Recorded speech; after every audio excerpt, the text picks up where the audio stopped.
Joe Rogan Podcast. Check it out. The Joe Rogan Experience. Train by day, Joe Rogan Podcast by night, all day.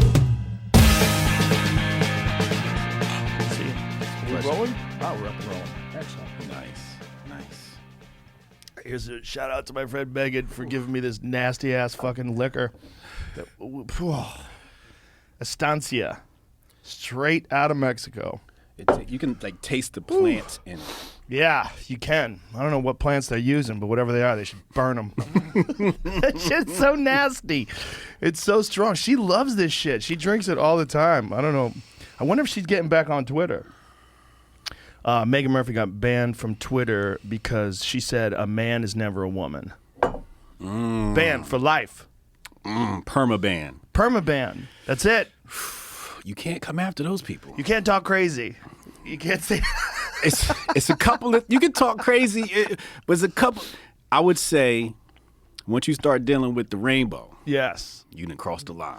Well, you can talk crazy, but you can say things like if you go out in front of the Supreme Court judge's house, burn their shit. If they leave the house, don't let them sleep. You could say crazy shit like that. Absolutely. You could say that. Like they're doing that now, and no Yeah. one's getting in trouble for that. Lori Lightfoot just said it. Call to arms. Call to arms. Like, holy shit, bitch.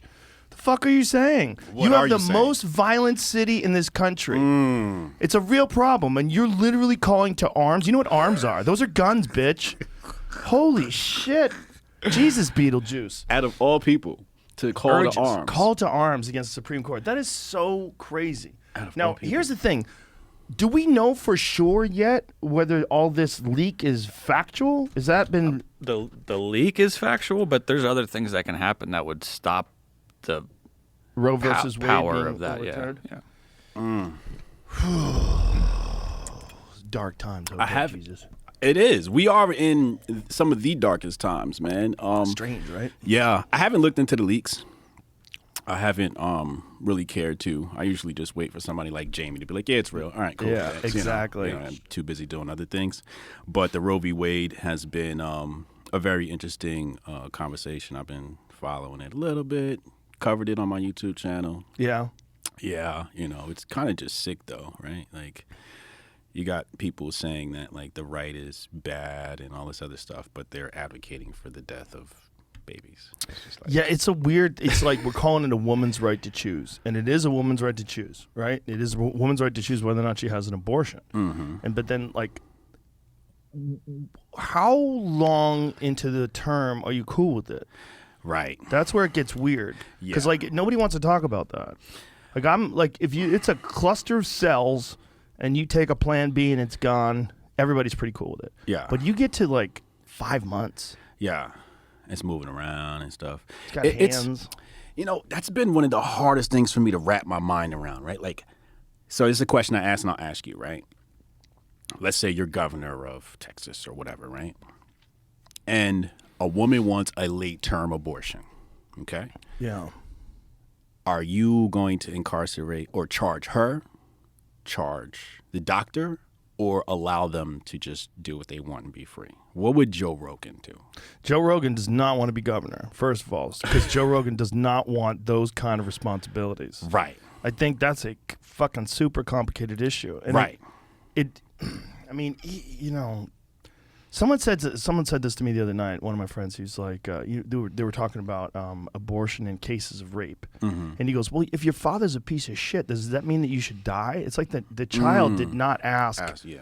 for his father to be a piece of shit. Right. What happens to the kid then? Yeah.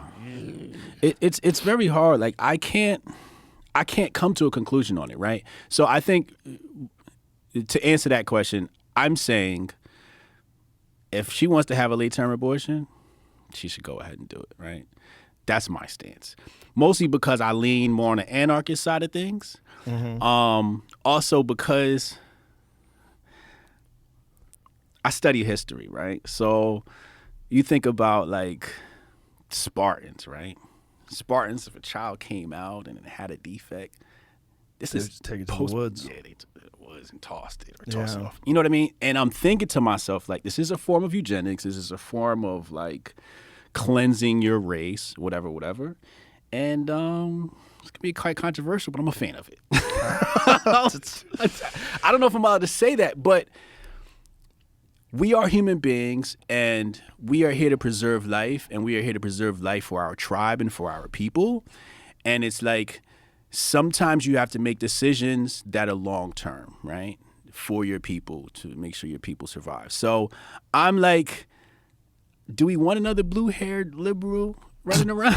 Like, go ahead, hit the button on that, doc. But the thing about blue-haired liberals is sometimes they get older and then they have children of their own, and then they get mortgages and they have jobs, and then they start understanding the tax system, they understand where money goes, and they start getting red-pilled, and then they start becoming more conservative and more pragmatic, and they change. This is true. You know? This is true. My friend Bridget Fedesi, she told me that when she was in her 20s, she was like AOC. She goes, I was like a full-on lefty, progressive, like all the way, and now she's, I mean, I don't know where she would categorize herself. I'd say she's a centrist. But if you're a centrist to people on the left, you're Hitler. Yeah, pretty much. Yeah. You're a centrist, you're alt-right. You know? Yeah. I mean, the left has gone so far left that the center is now like right? Well, you saw that meme that Elon Musk posted. He posted this meme like where he is, where the right is, and where the center is, and that the left keeps moving further and further away, and now it looks like he's the right because they keep moving where the center is. Correct. Yeah. But I actually don't believe that there is a left or a right. I view politics as a sphere, right? And at the core of this sphere, right, is no state, no government, right? And the further you get away from that is more government you're advocating for, right? So there are times and places where the right advocates for state interference and the left advocates for state interference.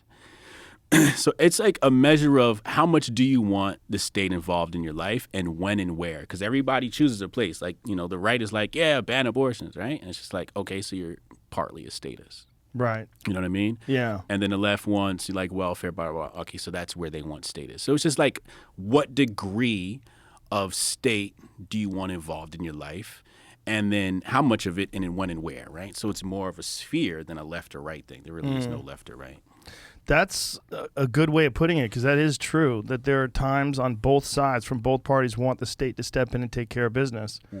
And, you know, I'm more of an issues person.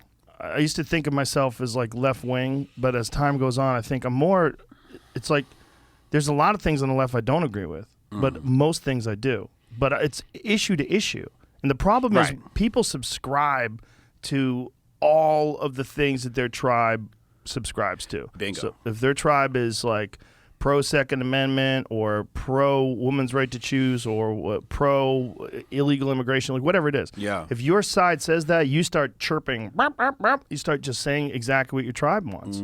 That's a problem. That's the grift. Yeah, that's the grift. That's the grift, That's the right? grift, So, and that's what has become one of the biggest problems, I think, is the rise of the grifter class, right, and the grift economy.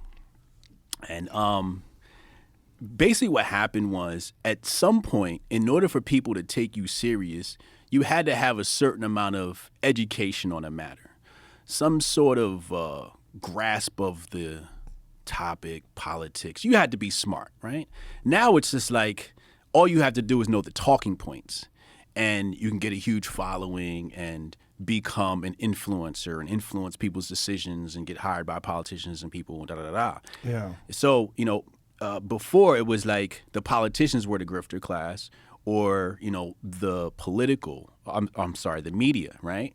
Now, because of social media, you have just any old Joe, no pun intended, can pop up and be an authority, an authority on America and society, right? But again, this is the problem with the right. The problem with the right is they're being misled because they've dumbed themselves down to a few talking points. It's like 3 talking points, 4 whatever it is. So they've dumbed themselves down and allowed them to be led by people who have no educational background. And I don't mean traditional. I'm just saying just haven't really done the studies on history. Don't know much. But they've dumbed themselves down to like 3 points. And it's just like what are those points? Like you know, pro-life? pro-life, Pro free speech, First Amendment. and Second Amendment. And the First Amendment thing is really because of what's happening to conservatives on social media. Like, Right. you would always think in the past of liberals as being like pro First Amendment, like the ACLU supporting Nazis' right to exist.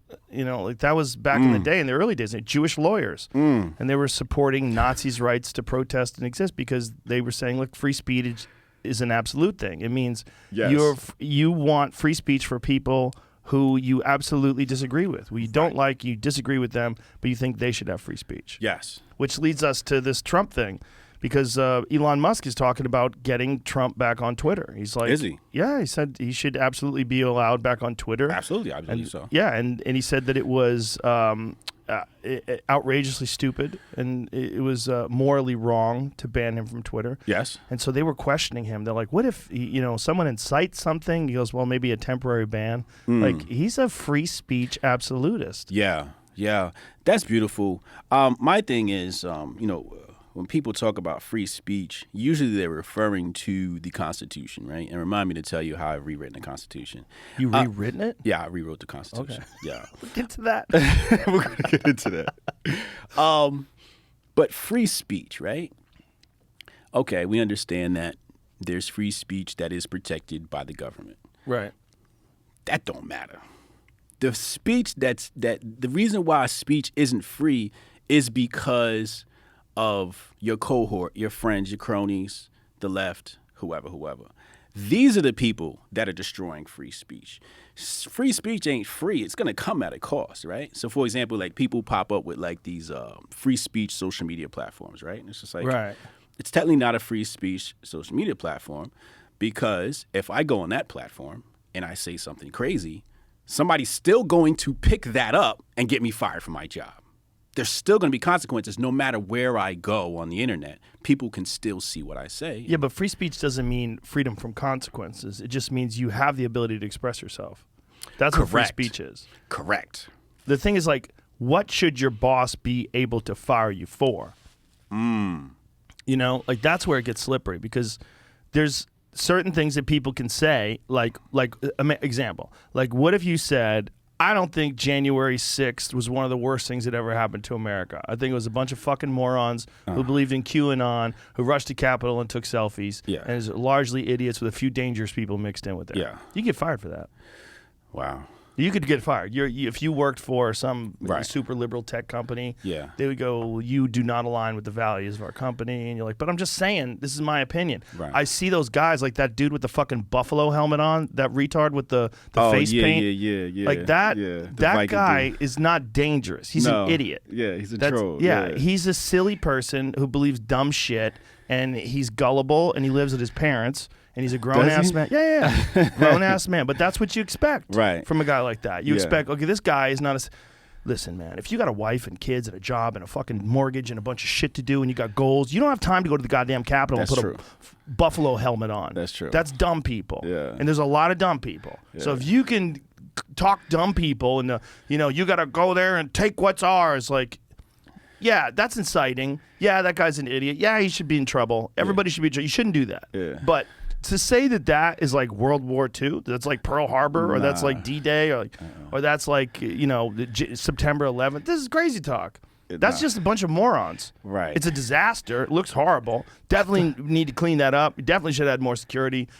There's a lot of shit about that day that's fucked. Like the cops opening up the gates, letting people through. Like, what is all that about? Antifa being there. Yes. Yeah. How about the fucking the known FBI agents who were inciting violence? They were telling you got to get in there. We got to take what's ours. Yeah. They had people that were there. Yeah. They know for a fact. We know that. Absolutely. The fucking FBI. Imagine the FBI themselves trying to get people to do shit that's illegal so they can arrest them. Well, they do best. They're so good at that. They're so great They're at that. so good at that. They're wizards at that shit.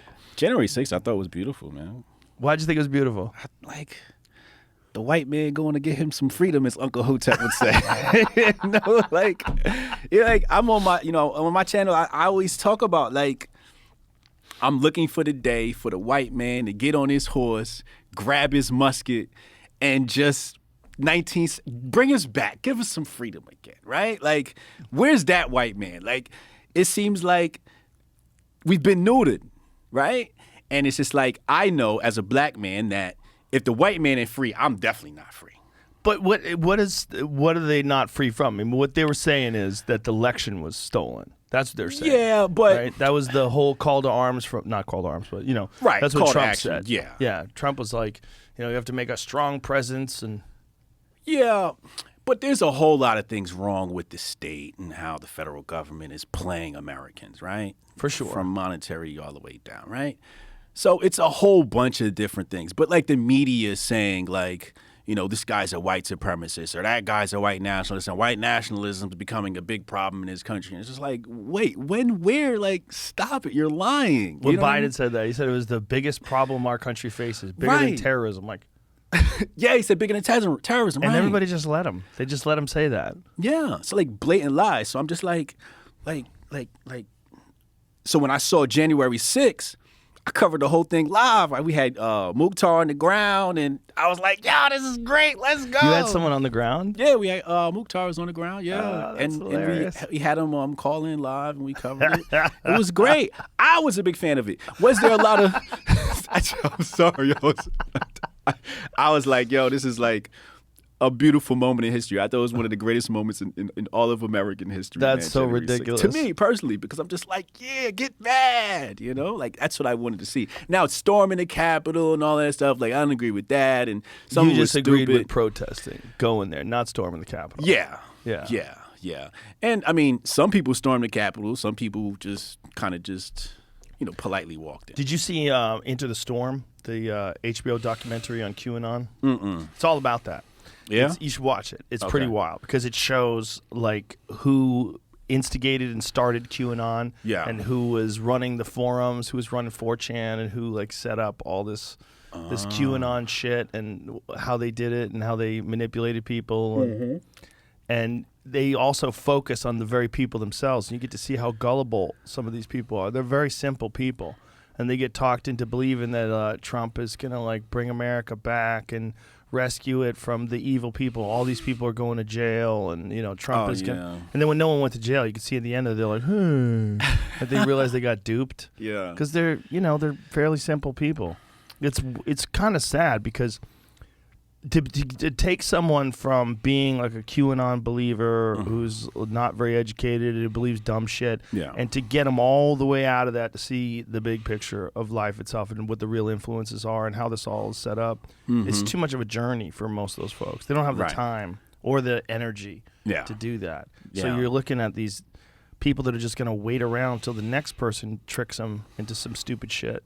Yeah, I think everybody's looking for a hero. Yeah. People are looking at Trump as a hero, and I like Trump. I'm a big fan of Trump. If he ran again, I'm definitely advocating for him. I don't care what anybody says. But I think people have to just come back to just, like, what are you doing for yourself? What are you doing for your family? Right? Like another big problem with the conservative right, or whatever you want to call it. They're in reactionary mode, right? Like they log on to find out what the left is doing today, right? So which means the left is basically leading the way, right? And the left is controlling the battlefield. And it's just like, why don't we just come online and be like, yo, today we're celebrating families, right? Like today's like heterosexual day, right? Be proactive. Be proactive, Yeah. right? And I think everything's just been reactive, and that kind of like gives the left, control over the whole situation. Well, I think most conservatives feel like there's very little representation for conservatives online. There's only Fox News, and when they put like Tucker Carlson clips like that, or Australia, they got that Sky News, and Right. is that OAN network? Is that still around? They got kicked off of DirecTV, right? Did they? Yeah. Damn. Something happened. I believe they got kicked off of. It was either DirecTV or one of the cable networks, one of the big cable Probably networks. for talking about the Jabby. It could be about that. I think they just decided not to renew their contract, but guarantee that it's about the influence that they have because they're pretty extreme. There's but when you look at the amount of people that are on the left that are in the media, like the left influenced media is crazy. It's like ridiculous. CNN, NBC, ABC, CBS, You can keep going down the line. MSNBC. You just keep going and going and going and going and going. It's everything. It's literally everything. Broke my heart, man. You know, being a young black kid, my mom collecting Ebony magazines, Jet magazines. You know, when I'm young and I'm like, one day I'm gonna be on Ebony, one day I'm gonna be on Jet or Black Enterprise magazine, and then my views are forming, and then I'm like, wait, hold on. I'm completely blackballed. I'll never be on Ebony magazine. You're going to be on Fox News. So now I ended up on Fox News. Tucker Carlson. People are going to be mad at you. Tucker will have you on. Yeah. He might have you on after this. Yeah, no, it's just it was like really like sad. It was a sad moment for me, realizing that I may never see black media. Do you think that one of the things that happened during the pandemic was a lot of the mandates pissed off a lot of African Americans because there's a large percentage of African Americans that were not vaccinated. Yes. And they were not interested in getting vaccinated, and they were locked, like especially in New York City, locked out of everything. Yeah. Just locked out. Yeah.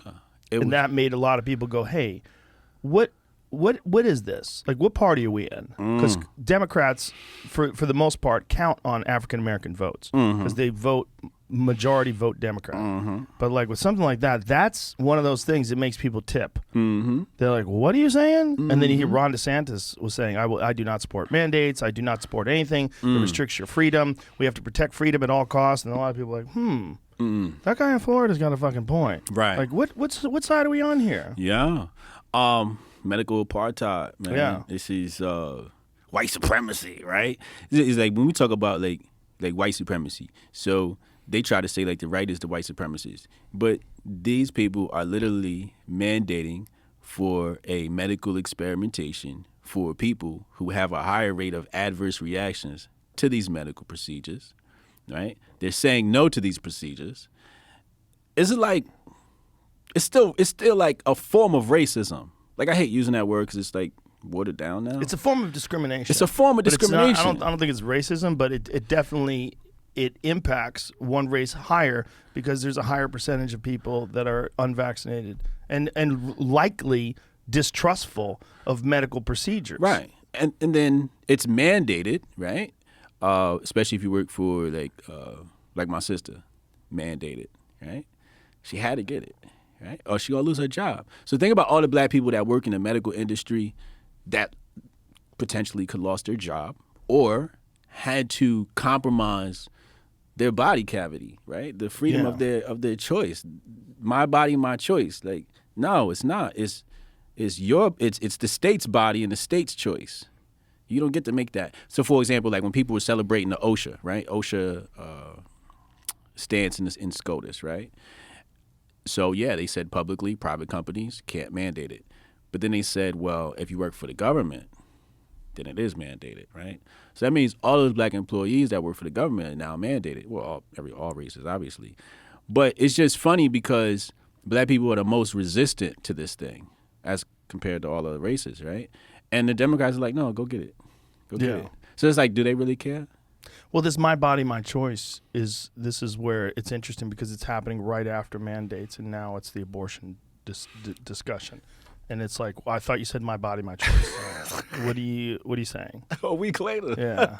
Not only that, it's not even logical because it's not your body, your choice, even if you've already had COVID, which is really crazy. They want you to get vaccinated even if you've had it, which is unscientific. Right. It literally doesn't make sense. It doesn't fit with the studies. The studies show that you're far better protected if you've survived COVID than even if you get vaccinated. It's far longer protection. It's better protection. And they're still like, nope, get it. You got to, line these pockets, kid. And that's the only, unless the only other argument you could say is that, like, we don't know what kind of protection you have from getting COVID because you could have been one of those asymptomatic people and it might not have bestowed significant protection to you. Right. That would make sense if the COVID vaccine didn't provide only temporary protection anyway. Yeah. Because it does. Yeah. It's like it wanes after a while, which is why they keep wanting people to get shot up again and again and again. Yeah. You need a booster every 2 days or something like that. Yeah. Yeah, it's kind of odd. It's real odd. Times that we're in. The past 2 years, I had COVID a couple of times, and I watched you, and I was like sick, feeling like I'm dying, And I was like, yo, I'm about to DM Joe Rogan and see if he can get me some of this monoclonal antibodies. How bad were you sick? I was pretty bad. Yeah. Yeah, I didn't go to the hospital because that's where they killing people at. Like, you know, like, I don't know how much I'm allowed to say on here, but, you know, I was telling people, I'm like, COVID ain't killing people, hospitals are. For example, when we talk about the, what's that machine? The Respirator? The respirator. Yeah. Right? Like, the respirator is breathing for you. And if anybody's in the medical industry, they know once you go on that, it's usually just to keep you alive so your family can see you before you pass on, right? Yeah, 80% of the people who got on the respirator wound up dying. Right. So what did everybody say at the height of it all? We need more respirators. Get more respirators out. That's what they thought, though. There was a lot of confusion in the beginning because it was a novel virus and they didn't know what the proper treatment was. Mm-hmm. I don't necessarily think you could blame people for that because that's really what they thought. They thought we had to get people respirated, and they thought people were just dying like crazy. As it went on, then they realized, like, oh, the respirator may actually be killing people. One of the things it was, the respirators were blowing people's lungs out. Mm-hmm. Yeah, and so there was multiple problems with that, but that was just because it was the beginning of the pandemic. They didn't know any better. my Hotep peoples was telling me as soon as they saw the respirators going out, they're like, oh no, this is gonna be bad.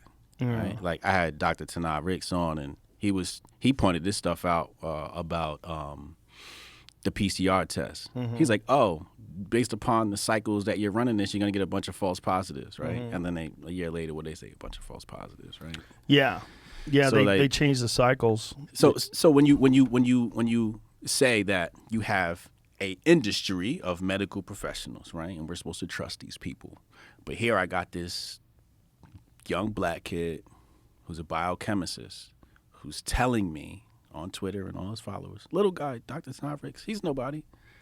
But he knows you telling me this group of medical professionals don't know? Right. And then I got Jehudi Ma'at Ra who's telling me the respirators won't work, but this group of people telling me that they didn't know this was... I think there's a lot of people that don't look into things. Absolutely. They just follow the narrative. They do what the guidelines are, and then they keep going, including doctors. Including doctors. Yeah. Including doctors. I think once you go to college, you basically lose your brain. you pay to donate your brain to you know, the people that run these institutions, and then they zap it. Some people don't. Some people come out of there with their critical thinking skills intact, and they have their own opinions that go, but they'll talk about them in hushed tones and quiet. They get together and go, I don't think we should be vaccinating children. There's no they'll look around. Like, anybody hear me? There's no real evidence. Like, why would children seem to be fine? Right. But they want to keep it quiet. Yeah. You know? And then the other group of people that were least likely to get vaccinated were PhDs. Isn't that crazy? Yeah, that's crazy. PhDs were a large group of them were just going, nah, I'm going to hang in there. I'm going to wait a little bit. Yeah. I don't know. I mean, here's what was eerie for me. I believe it was 2019, 2020, right before the Demi hit. I had Sister Samaya on my platform, and she was like, yo, they're passing legislation in New Jersey to make religious exemption for vaccination no longer a thing. They're trying to get rid of it, right? Trying to ban it. This was getting passed in New Jersey legislation, right? Then the Demi hits, and I'm like, The Demi. What's the Demi? The pandemic. Oh. The pandemic, right?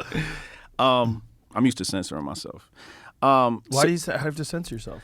Because YouTube algorithms and stuff. Oh, yeah, YouTube. I escaped that fucking claw just in time. Yeah, you did. I just got out. Genius move. Got out just in time. Yeah, you did. Yeah, I would have took the deal too with Spotify. You have to. Yeah. I don't trust them anymore. They're just fucking banning people for all kinds of shit. Yeah. They're banning people for citing legitimate medical studies. Right. Well, They're deleting their podcasts. Last week, the FDA updated something about something about the vax or COVID or something, and then like Twitter put like a warning on people that were repeating the FDA. Yes. It was the Johnson & Johnson vaccine. Yeah. When they limited the use of the Johnson & Johnson vaccine to people over 18. They tried to limit it because of blood clots. Yeah. So they were putting a warning on the FDA's statement. Yeah. Which is wild. Yeah. Instagram was doing it too. When people would post Yes. that on Instagram, they would have that COVID-19 warning under the bottom of it. Like, Yeah. I'm on my Big second Instagram brother. account now, so I'm familiar. You're on your second? Yeah, I'm familiar with the banning over there. You know, it's funny with Elon buying Twitter. I'm happy he did. I'm waiting for the. I think the deal's still got to be finalized, but something changed at Twitter. yeah. I think the people that were in charge of shadow banning and censoring must have left or something, or I think that's probably very likely. Either that or they knew that what they were going to do. Like if they do sell it, it's time to clean house now. and Did get you rid of all the alcohol. see the difference in engagement? That's exactly what I was about to say. Yeah. Bro, I'm like, wait, I was shadow banned this whole time. Yeah. Like my engagement is like 10x now. I gained 700,000 Twitter followers in 2 weeks. Are you serious? Yep. Bro, what were they doing up there? The only other option, the other possibility rather, is that those are bots. That I gained a lot of bots. Okay, so But yes. goddamn, if that's true, yes, there 700,000? are bots, right? However, my YouTube account started growing faster. Ooh. And that was unusual, right? Because I had my YouTube link in my bio, on my Twitter bio. So usually I get a trickle in. But as soon as that buy went through, I saw my YouTube subscribers start going up abnormally. And I'm like, oh, it's finally getting released. I'm finally getting access to eyes I never had access to. You know what I mean? Yes. That's wild to me, man. And like last time I came on here, I told you I was like, I don't really care about the shadow banning and the censorship. I don't like whatever. Twitter wants to do whatever they want to do. And now I'm like, I still agree with that stance, but I'm like, damn, like they've been holding me back. They've been holding you back. They've probably been holding a lot of people back. Yeah. And they think they're morally right to do that. And it's a weird position to be in, to have that kind of power when you're Yeah. dealing with essentially what's the world's town hall. Right. You know, I mean, that's really what it is. It's like, it's the world's place to express ideas. Yeah. And it's been curated by a bunch of dorks. Yeah. A bunch of people who, well, there's rungs, right? Like you got the ruling class, and then you have the ignorance underneath them who think they're doing the right thing sometimes, right? Yeah, they all think they're doing the right thing. Yeah. Yeah, they think it's morally wrong to let certain people express themselves because they're worried that gullible people are going to listen to them Right. and then join up. Yeah. But that's just part of life. You have to have better arguments to counteract the bad arguments. You can't just ban the bad arguments. If you think they're a bad argument, then step up to the debate stage or to, Twitter or whatever, and come up with a better argument Right. and let people see how this plays out. Yeah, that was my thing. I always said if somebody's not willing to debate, it's usually because they don't believe in whatever they're saying. Yeah. And that was my thing, like with the whole pandemic. Like, take your doctors and let's put them on stage with Trump's front, whatever they called them, Trump first line doctors, what front line doctors, whatever they debate them. Right. Where's the debate? Yeah. You believe what you say? Well, let's debate, and then let the people decide which side I'm going to choose. Yeah. We never got that debate. It was never fair to allow people to see both sides of this thing. You know what I Exactly. mean? Well, that's when they started coming after me. When I had Robert Malone on and Dr. Peter McCullough. Yeah. And when they were saying, that these discredited doctors, I go, hold on. You can't call that guy discredited. Because you first of can't. all, Peter McCullough is the most published doctor in his field in history. He never had a single complaint about him being some sort of a fringe doctor. He was very respected, highly credited. But it wasn't until he had patients that had adverse reactions to the vaccine that people started getting upset with him. And now he's left the university, he's involved in lawsuits, and it's a big fucking deal. But to say that guy is like just some fringe wacky doctor, like not when you hear him talk. Yeah, and same thing with Malone, right? Like he was involved in the mRNA technology. He personally holds 9 patents for the creation of mRNA technology. Right. It's wild. And you're gonna say this guy's you should discredit this and guy. you listen to him talk, and they were trying to discredit mass formation psychosis. That's not a thing. Of course it's a thing. He's talking about it. It's a real thing. Yeah. You know it's a real thing because you know that people do that. Right. They get panicked. They get anxious. They're filled with anxiety, and someone comes along with a solution. And anybody who doesn't go with that solution, people yell at them. They get upset and frantic. Most people are living with like a level of anxiety already that was barely manageable. I mean, just regular life before the pandemic was barely manageable for a lot of people. Yes. The pandemic comes along, and those people are screeching banshees now. Right. They're out of their fucking mind because they were barely hanging on when everything was normal, air quotes. Yeah. Yeah, and then there was the destruction of the economy. It's destruction of small business. I keep hearing there's a formula shortage, which is terrifying. Oh, the baby formula. Yeah, I saw that recently. How is that? What's going on? What's going on there? I don't know. How the fuck do you not have enough baby formula? I'm happy they don't. First of all, what? Because I don't. And I'll tell you why. Please do. Baby formula ain't no good for babies. It's not? Not most of them are not. But some women can't pump. Some women, right. For whatever reason, they're milk ducks. Absolutely. And there's alternative formulas out there. Like there's really good. Some of them are like soy based. I'm like, I don't get your child that. But like when you talk about, I don't want to name companies because that could get me in legal issues. Right. But the formula that's on the market has a lot of toxic ingredients in it. It ain't good for babies, like right? What? What kind of toxic ingredients? I don't know. I haven't studied this stuff in years, but let people do their own research, right? Let people go, and there's a lot of people that have done this research, right? Let's see if we can find it. Find out what's bad about baby formula. Pull up the ingredient list on just Google what's bad about baby formula. Okay. You might have to use it might be a thing. An alternative. Yeah, that would give you engine. bad. What'd you say? That would give you bad blog results. Like that's gonna give you Oh. goofy shit that people are trying to sell stuff. Yeah. How about toxic ingredients in baby formula? That might Google work. that? That might work. Would that work? What are you doing over there, Jamie? You wrestling with that microphone? But I don't know. You know, like It's definitely better to have breast milk. yes, absolutely. But I think for some women that's an impossibility. Right. So then, all right, maybe you got to have that formula, right? Mm-hmm. But I think a lot of women also can't afford the breast milk because the breast milk is expensive. You know, if you can't nurse. Oh, you mean buying breast? Yeah, it's very that's- expensive. Yeah, that stuff is very expensive. So it's hard to get alternatives, blah, blah, blah.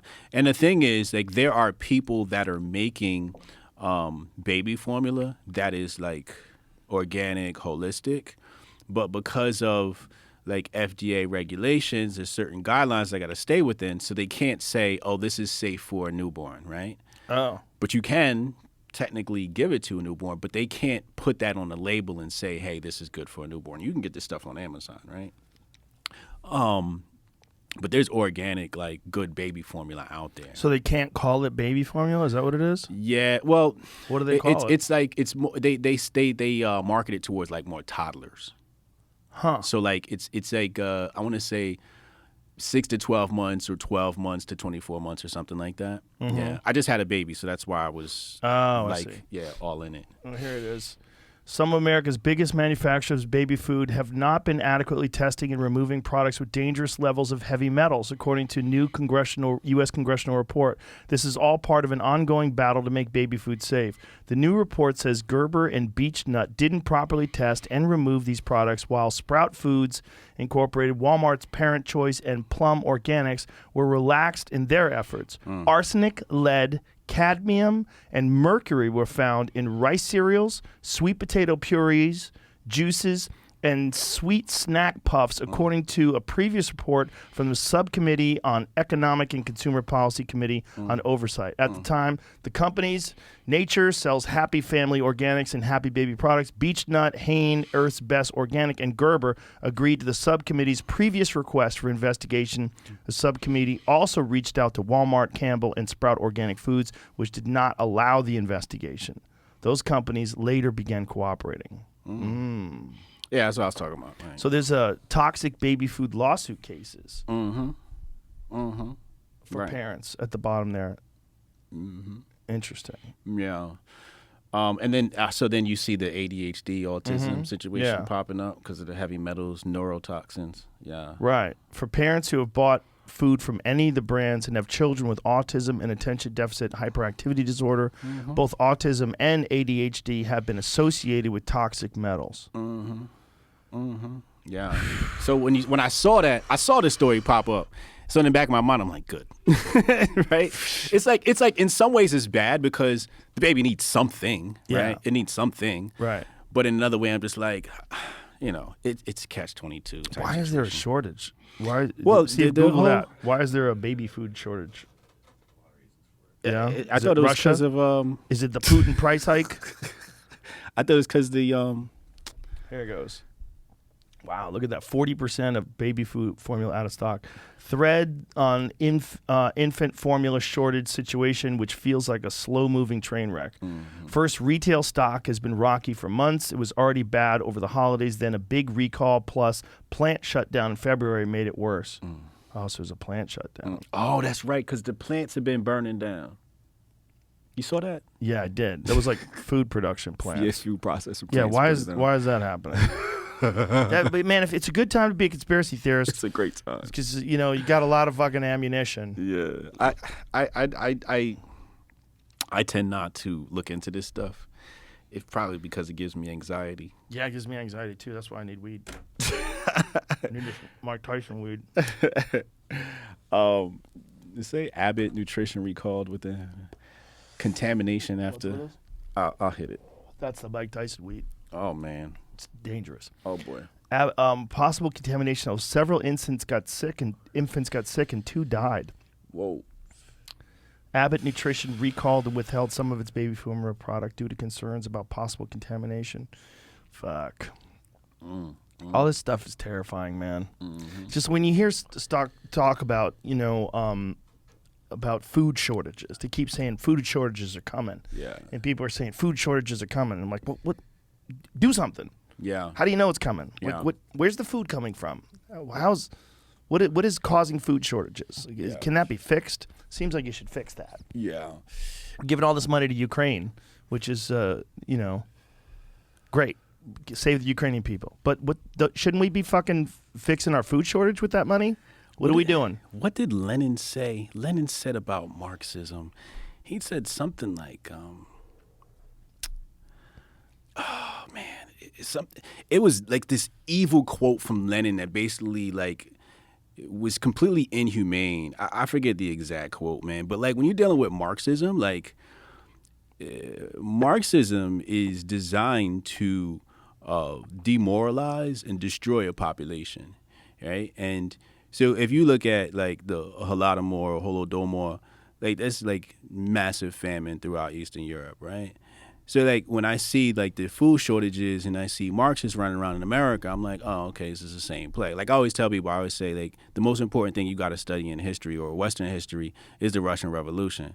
And we're kind of seeing that play out again here in America. So when I see food shortages, I go, okay, this is the famine, right? This is the famine that they're trying to manufacture, da-da-da-da.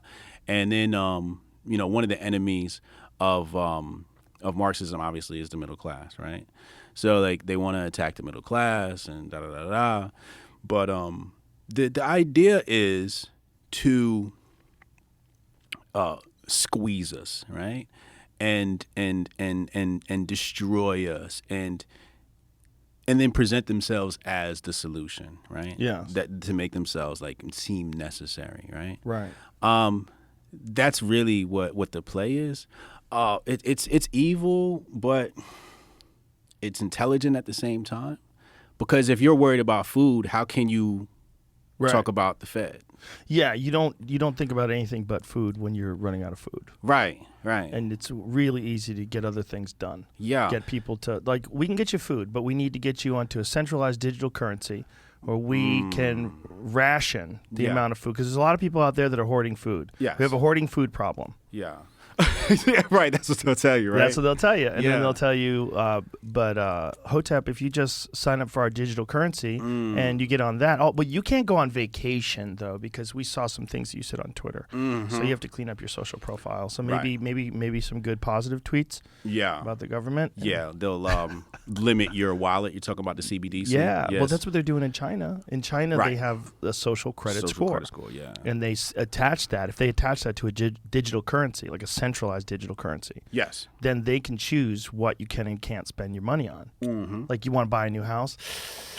Sorry. We can't have you do that. You're a little too radical. You said you're an anarchist, and you're happy that there's an infant formula shortage? Yeah.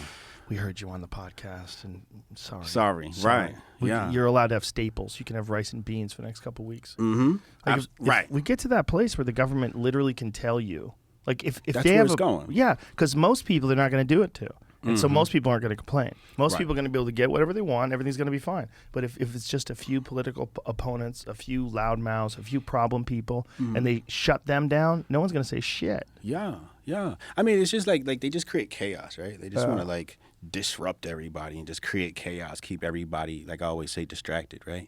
So the thing is, like, once you create the famine and you create the poverty, so the first people that are attacked by a poor lower class who has been radicalized for survival is the middle class, right? So you squeeze from the top and the bottom, and then that's how you like squeeze out the middle class. And once you squeeze out the middle class, then it's just us versus them, right? And then that's when it just becomes like a more like a drone population of people, like the Matrix movie almost, like where you just become a battery in the system, and that's why. Don't you think that's where we're going? Yes. It's almost inevitable, right? Yeah. You're going to have, the world is going to be bifurcated based upon organic and inorganic people. Ooh. Okay? Like, we're talking about organic food. We're talking about, like, organic. So, for example, like. They're going to have inorganic Olympics. You saw the swimmer, right? Which one? The one who's biologically male? Yeah. Yes. Well, this is going to be even a bigger hack if you become part robot. Right. Yes. Well, that's transhumanism. Yeah. That's the next step. If we're willing to do like the gender bender thing, like right. what's to stop us? Like, hey, he was going to die. Now he's an Olympic gold medalist. Yes. All we had to do is replace his spine with some fucking carbon fiber thing with electric rods. It makes your muscles fire far better. Yeah. I mean, if they came along and said that, like, I have a friend, and he's got a fucked up back. He's had a bunch of back surgeries. His back is fucked up. It's from jiu-jitsu. It's all messed up. Like, guys get discs fused and artificial discs put in. If you came to him and said, bro, not only can we fix all your problems, we're going to give you a carbon fiber spine that's virtually indestructible, and it's 100% more efficient at sending signals to your muscles so your body will move better. It's all powered by the same way you're eating food and drinking water. It's all powered by the same things. You got to take a certain amount of vitamins. I'm sold. Bro. I'm sold. You get this, Give me and then one. you would be on the beach, and you would see dudes who have that big scar on their back from the top of their head all the way down. Oh, man, that guy's supercharged. Yeah. Because you'd realize people are supercharged. But And only rich people would be able to do it originally. But you would have to do it. You'd have to do it. You'd have to do it just to compete. Like, think about going to a job interview, right? And there's an inorganic dude, and you're the organic dude. They're like, lazy bitch. yeah, Go get that inorganic parts. Go get your parts. If there was a thing they did like that, where everyone had a scar down their back because they replaced your spine with something far better, we would all have it. Right. It would be like shoes. So what about the people that don't get it? What happens to them? See, that's the problem with this this concept of like Neuralink is one of those things that they're talking about. Right. And initially, it's going to be used for people with injuries, right? Like people with spinal cord injuries. It's going to be amazing. Yeah. But if it does get to the point where it supercharges your brain, and then the rich people do it first, what if it costs $250,000 and you supercharge your brain, but then you have this giant head start. Mm-hmm. Like that's one of the only times in history where you could say, okay, this is unequal. This is like seriously unequal because you could potentially literally take over the earth in the time it takes for the poor people to get the brain implant. Correct. Like completely take over the earth. Yeah. You could have an intellect far superior to anyone who's ever lived and have instantaneous access to information downloaded right into your brain. Yeah. You'd be like a fucking human alien. And if you were greedy, if you started off greedy, or if you just said, look, better for me to control this because these other people are unethical, and you just decided to fucking overthrow all the governments. You're like, basically like, what was that chick's, the Scarlett Johansson in that movie where she takes that medication and she becomes like a god. Limitless? Lucy. Yes. Lucy. But Oh. it was like some crazy drug and she becomes a god. That's what it would be like, dude. Yeah. That's real. Because if Yeah. you were super smart, then you would make a better version of that brain thing. Yeah. You'd be like, this brain thing's dope, but here's what they're getting wrong. And if you have a brain that's charged up, But you're going super future. I don't think it's that long, man. Really? No, I don't think it's that long. I think we're looking at about 20 years. What if you gave it to a dumb person though? What if he becomes super smart? What if they you don't? gave it to like Corky from Life Goes On and he takes over the world? What if they just stay with bad ideas? but no, it could happen, man. Maybe they would have bad ideas. Yeah, just they supercharged They bad have ideas. really dumb bad ideas. say that? Right. No, it would be a thing where you wouldn't, like the morals and the ethics probably wouldn't change. Just the intelligence would Hey, you change. add it to a 40-year-old guy, like doesn't make him better. Right, doesn't make him a better human. Just gives him more information to deal with. Or better, it might make him, you could execute things better. You could think things through better, but maybe you would still, like, morally be the same person. It wouldn't. Here's the thing. Right? Here's where I think we got to level it off at. The inorganic is going to be the difference between him having the state-of-the-art Mac and you having some janky $300 laptop PC mini from the store, right? Yeah. Just because we've got all this technology doesn't mean everything is going to be hyper accelerated. Because if everybody has it, where humanity's moving faster as a whole, the inorganic is moving faster as a whole, but you're not going to have this accelerationism, I don't think. Right. Because everybody has it, right? Do you know what I mean? Yes. Does that make sense? Yes, it does. I think the real problem is that some people are just going to get this massive head start. But the thing is, the people who are going to get the head start are the people who already have the head start. So yes. So really, what changes? Well, what changes is their power. Instead of like imagine if Bitcoin becomes the only money worth anything. And then everybody's like, but I don't have any of it. Well, your money's not worth shit. You got to get new money. You got to get money in Bitcoin. That's what's going to happen. And then there's only a certain amount of Bitcoin, right? Like the Bitcoin number is finite, Right. Right. So like maybe there's no Bitcoin for you. Right. Like what the fuck are you talking about? That's Like, what's going to happen. That's what's going to happen. You just predicted the future, Joe. I think that's going to happen in some sort of a way because I think this thing we do is inevitable. Like we make better and better technology, and we're all obsessed by it. Right. We're all obsessed by this thing that enslaves populations to stare at it all day. Yeah. But mean- that's Group A. Yeah. Okay. Let's take a look at Group B. Organic people. Yeah, all them yoga freaks. Well, no. All those people that hang in there and don't get fixed. You're going to be one of the organic people. You're going to be the leader of the organic people, bro. We're going to get eaten. If No, I'm we're the not. leader of the organic people, we got a real problem. No, we're not. Let me tell you why. Please do. Because we hack the devices. Oh. So the inorganic people versus we're still using technology. Don't think that we're not jailbreaking the neural link, That's true, right? right? Someone's going to do that. We're right? in Terminator. We got to watch the movie Terminator. We're in that place. And there's right? probably some kid who's like 18 years old who's in his basement somewhere trying to figure out some new version of this. It's better than the original version. Yeah. So So he's going to rewire it and fuck with it. and then you look at like a movie like Demolition Man, right? Yeah. Where did those people live? They lived underground, right? So, but that's a metaphor Yeah. for where we're going, right? So here's a question I always ask people: is Joe Rogan mainstream or is he underground? Everybody tells me Joe Rogan's mainstream, But I'm like, he's the leader of the underground. 5 most important people on this planet. You ready? Joe Rogan, Dana White. This fucking list is ridiculous. Dana White. Why Dana White? Why Dana White? Why Dana White? Because he doesn't give a fuck? Bingo. It's basically that, right? Yeah. It's the place, like when the whole pandemic went down, he like, we continue operation. Anybody scared of that? Yeah, right? he Like, led the way. Who else Yeah. did that? Well, he's a guy that's got fuck you money, and so he just does whatever the fuck he wants. He's Right, but there's a lot of people fuck you money They that get go scared. along with the bull, right? They don't want to lose it. They get scared. And then in the top 3 is Dave Chappelle. Like that stand-up he did on Netflix that he got in trouble for. Yeah. I was like, oh my God, did he just say that today in this time I period? watched him develop it. Did you? Yeah, we did a lot of shows together. I watched him develop it at Stubbs in Austin, and then some of the touring that we did. Mm-hmm. Fucking expertly pieced together real story about a friend of his who killed herself because she was getting bullied. Right. For supporting him. I mean, that's like half of it. Like, there's a big chunk that's that. It's all about that. And it's funny. Yeah. And it's real. Yeah. And anybody that says it's transphobic, all you're saying is that he can't talk about trans people then, because he's not talking about it in a transphobic way. Correct. It's not. It's just not. Yeah. So you're saying he can't talk about it at all, or he's transphobic? Is this the level of sensitivity you're requiring? Right. Like your subject can't even be discussed? Can't even be discussed. Or you want to be removed from the network? You want fucking people to walk off the job and protest? Attacked.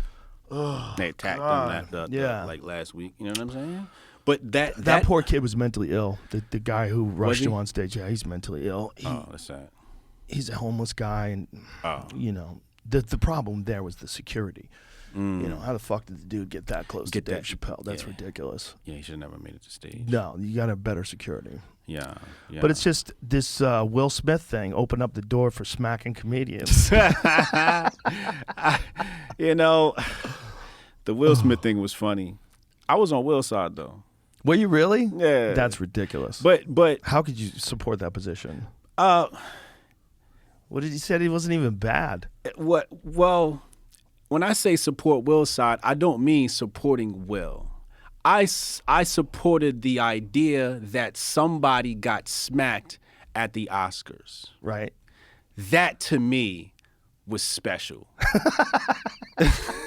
Right? Like the names are the names are variables, right? Like it's just X and Y. X smacked Y at the Oscars. Yeah. But the smack to me wasn't nearly as shocking as him quivering. When he was like, keep my wife's name out your fucking mouth. Yeah. He was emotional. Yeah. And I don't think he had realized at that moment that he had fucking flipped his life upside down. Yeah. I don't think he had totally realized that. Yeah. For some reason, he thought he could get away with that. That is a crazy thing to think you can do. Just walk on stage, smack a guy, and then sit back down. And then he did it, and not only did he do it, but they gave him the fucking Academy Award later, and he went up to give a speech. Yeah. And in the speech, he didn't say, hey, I'm sorry I assaulted that guy. Yeah. He didn't even say that. He apologized for his actions, but he didn't even apologize to Chris Rock. Like, it's wild. There's no supporting that. But I do support the idea that someone got smacked. Right. Because it's a human moment. Yes. It's a human moment in a place that's not supposed to be human. Yeah, everything is fucking polished and wearing bow ties and shit. It's all goofy. Exactly. It's goofy. That's what I loved about the moment. Oh, okay. I get that. Well, I love the fact that it wasn't really painful. Like, Chris didn't even budge. Yeah. You know, if Chris got hurt, then it would have been a real fucking problem. Like, dude, people get knocked unconscious from getting slapped all the time. All the time.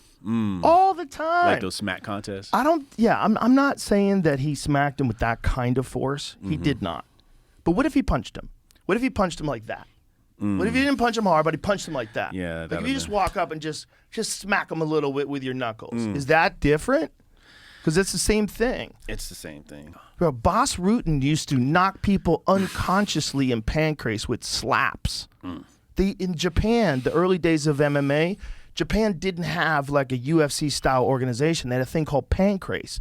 So in pancrase, you're bare knuckle, but you can't close your fists. You can punch to the body, but to the head, you got to slap. So these guys were walking around like this and fucking smashing each other. You got to watch this dude, Boss Rutan.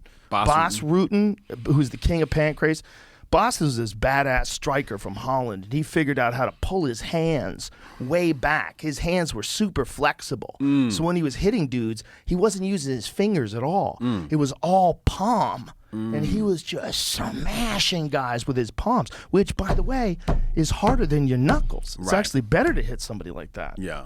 So my question is, if we're going to just let people slap people, like, why not let people punch people? Because it's kind of the same thing. Right. Yeah.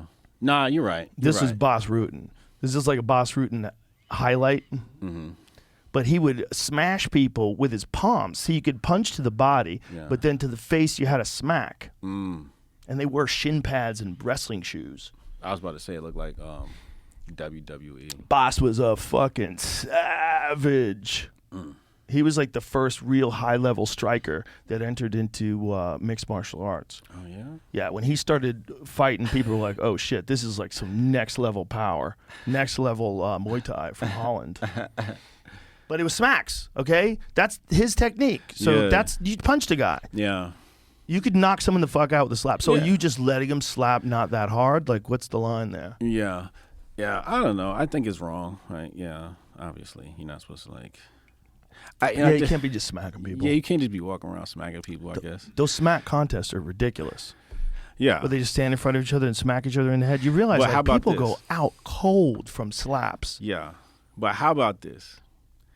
How about in a time where there's no masculinity, we have violence? Right. It's true. Extreme violence. Well, Will Smith is an act of that. So is his reaction feminine or masculine? Well, it's neither. Okay. It's foolhardy. It's not connected to a gender. It's just foolish. Okay. It's probably got some dumb male bravado Yeah. and some posing mixed in there. Yeah. But it's foolish. Okay. Assault should only take place when it's really assault. You shouldn't like fake assault people. You know, if assault should be assault. You're either hitting someone. But back in the day, like when you wanted to, remember I was talking about the original white man of America. He got his glove out and he come up, smack you with his glove, right? Like, or let's go outside and duel, right? Like I saw it a little bit like that. You You go couldn't back to back with them little musket pistols. Right. Yeah. I saw like that was that type of act of aggression from Will Smith. Yeah, but he can't do that to someone who's that little. The thing is, it's like that guy's real little. Yeah, Chris it was is definitely a mismatch. Yeah, Chris is that's real not little, cool. dude. Yeah. Have you met him? No, but I can see it on stage. Like, Great guy. Yeah. Very, very funny guy. I guarantee you he's just being silly. Like that thing that he said was not even bad. He said it about Demi Moore's movie. Demi Moore's But fucking beautiful. don't they got history? Will Smith. Yes, apparently. Because Yeah. Chris Rock has been talking shit for a while. Yeah, so I think it was. I thought it was personal. But you can't do that at the Oscars because you're being overreactionary. So to him, he's dealing with years and years of Chris. He said one fucking thing about you, I'm gonna smack him in his fucking face. You better smack him for me. Like so, this talk around the he hit dinner a boiling table. point. I think Will Smith hit a boiling point. He was just like, I don't know think he what it snapped. was, but it's silly. It's It's silly. It's a silly way for a man to behave. That's silly. Well, what was the better way to react? Laugh. He was laughing at first until she gave him a sideways eye. Yeah, I did notice that. He was laughing. Yeah. He was laughing. And then she looked at him like, And it was so mild. It was G.I. Jane. G.I. Jane was a movie about a woman who's a Navy SEAL. She's a badass. Yeah. It's not a negative. Yeah. It's Demi Moore. She's beautiful. There's like nothing negative about that movie. Yeah. It's not like you're saying you look like Dumb and Dumber. Right. You know, like something rude. You're like, oh. Yeah. G.I. Jane is a movie about a woman who becomes a fucking SEAL. Yeah. Yeah. It's not an insult. That's a good point. And she looks good. She does look good. She looks good with a shaved head. She can pull it off. Yeah. No, she does look good. It's like if you're getting upset at that, that's crazy. You're a crazy person. You're looking to get upset. You're right. You got a fucking fuse like this. Spang. Spang. That's what it is. Fuse. Short fuse. Fucking Chris Rock, you can't smack Chris Do you Rock. think he smacked August Alsina? What's that? You think he smacked August Alsina? I don't know. Do you think he did? I think he did. Maybe. Listen, people are like, oh, you didn't do the okay. I'm like, maybe when he Will did. Smith was in Muhammad Ali, when he played Ali, Yeah. Will Smith learned how to box. Correct. You watch Will Smith move around. He does not move around like an actor that's just taking coaching. He's moving like a boxer. Right. Yeah. Probably fuck a lot of people up. Oh, absolutely. He's Yeah. pretty tall. He's jacked. He's in Yeah. shape. Yeah. He's is not the guy that should be slapping Chris Rock. That's a good point. That's crazy. Yeah. Chris Rock's like 150 pounds, man. I think he should have did it after, had it like a 1v1 talk. Like, Even yo, bro, then, you like- should talk to him. That's what I'm saying. Like Yeah, a talk, talk like, bro. to him. Like, Don't hit him. Like, yo, can you relax? Like, you know. Look, if he said something terrible and rude, Mm-hmm. then that's a different thing. If he's like saying something about, your wife in front of you, and you're like, hey, man, Yeah. what the fuck? And I'm not taking this shit. But that's not even that rude. Yeah. Yeah. It's like if you're gonna slap someone, you jump the gun. But X smacked Y at the Oscars. Yes, And X smacked Y. that needed to happen. That it needed to happen. The Matrix needs reality checks. Right. A little, you're a human. Smack. This is what people do sometimes. Yeah, it needs that, man. Like going back to organic people, right? Like, so for example, there's like laws that say you can go retroactively update your birth certificate, blah, blah, blah, blah, right? Right. So it's like, what about dating, right? Dating in a market where you're not even sure what level of organic this person is, right? Because obviously you have the breast augmentation, and you got the BBLs, and you got this, and you got the face, and you got the makeup, because makeup's part of being inorganic, right? Yeah. And then you add in the potential of being one of the T people. You know what I'm saying? Yeah. So, like, for a guy dating right now, I think what's going to happen is at some point, organic women are going to come back in the style really heavy because of so many guys being duped by the T people. And also, the BBL stuff's starting to look crazy. The BBL? Yeah. What's the BBL? The Brazilian butt lift. Oh. It's starting to Like look crazy. you brought it down to the BBL. It's starting to look crazy. The problem is it has to match your legs. Correct. And if your butt is like too big Yeah. for your legs, it looks like you're wearing a diaper. Right. It's not. Exactly. Yeah. Yeah. Just get in shape, ladies. Yeah. Fuck your shortcuts. Agreed. Yeah. Just go get in ahead. shape. Just get in shape. Just get in Like, shape. That's Just do squats, do And- deadlifts. People have done it. If you Right. don't want to do it, I get it, but don't. But people have to develop that discipline. Yeah. That's what people need to learn to develop, because it's like, okay, you went and got this operation, but you're gonna need another one because you never developed the discipline to get that body. Therefore, you don't have the discipline to maintain that body. Right. There was a guy who we've played him on the podcast before who's had everything done. He's got fake biceps, fake thigh muscles.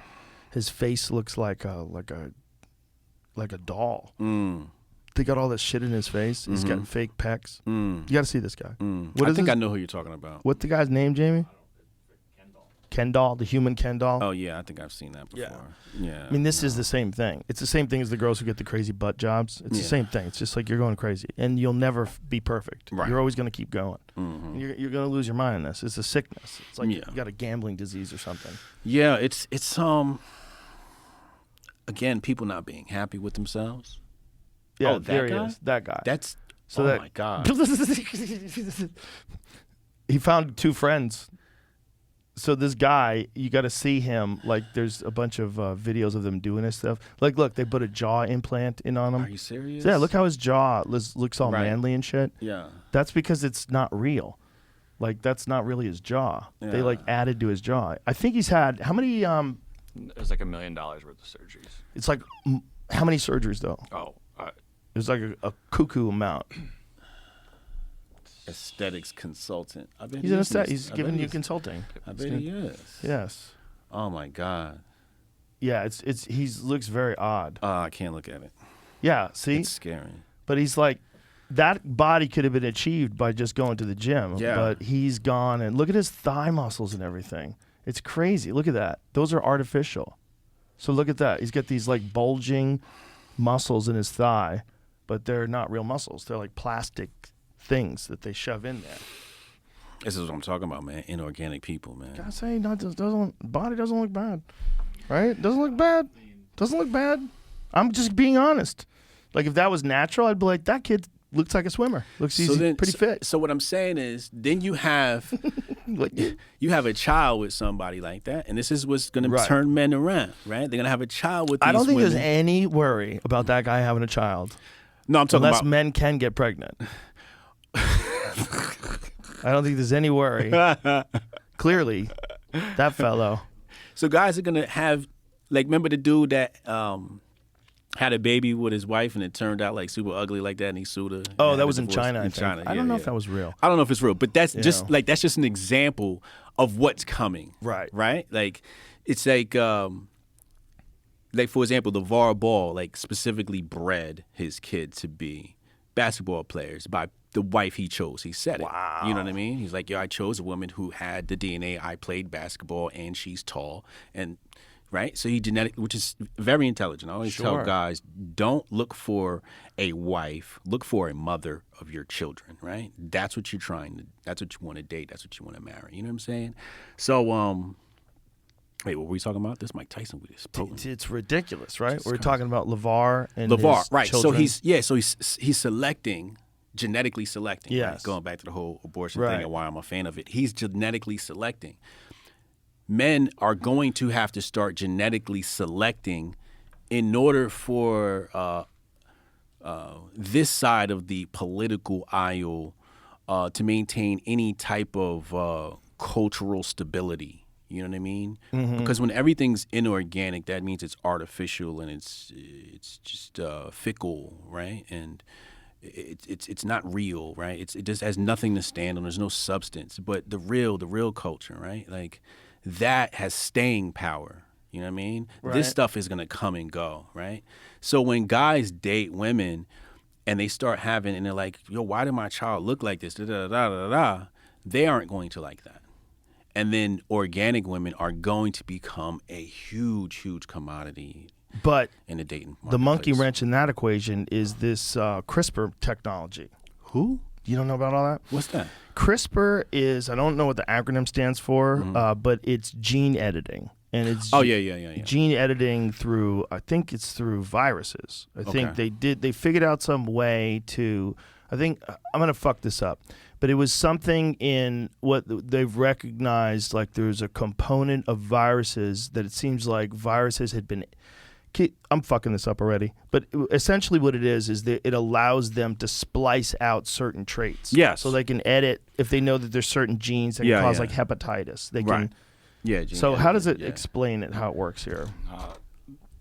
I have no idea. Yeah, it's super complex. Yeah, I get what you're saying. But what it is the simple man's, which is the only way I should really be talking about this, is that it's gene editing. Yes. And they've already done it in China to fetuses. So they've done it to human beings. And they put doctors in jail for it already. But my concern is that they're going to they're already on CRISPR too, and they're going to get better and better at this, and to the point where you could have a child and just turn into the Hulk.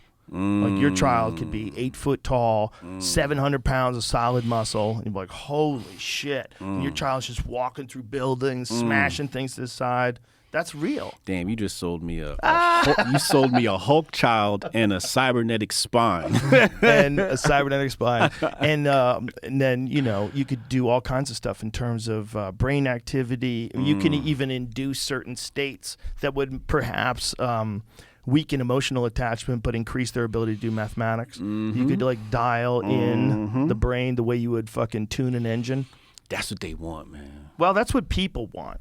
And that's what technology wants. There's all this they talk. There's definitely a they. I mean, that when you see Klaus Schwab in front of the World Economic Forum, you're like, holy shit, life is a Batman movie. What is happening? How is that a real thing? But that's a real thing. Yeah. But they is us. And what we want is better technology. And what technology wants is for us to build the fucking cocoon that turns the caterpillar into the butterfly.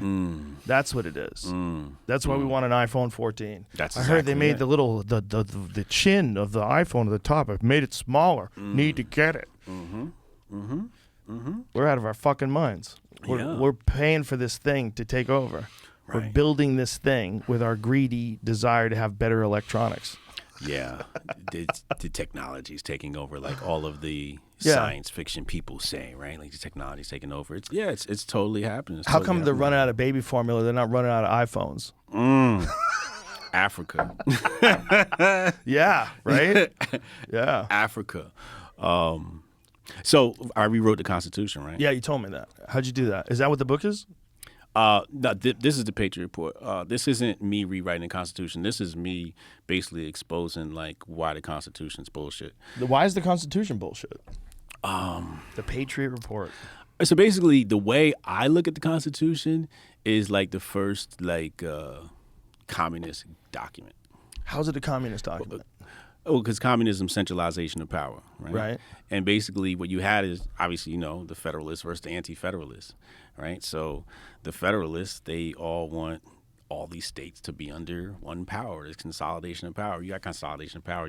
I call it the definition of communism is centralization of power within the hands of the state, right? Right. So that's basically what that is, right? So in the Patriot Report, basically what I was doing, I wanted to track, like, I connected money to war. Obviously, they go together.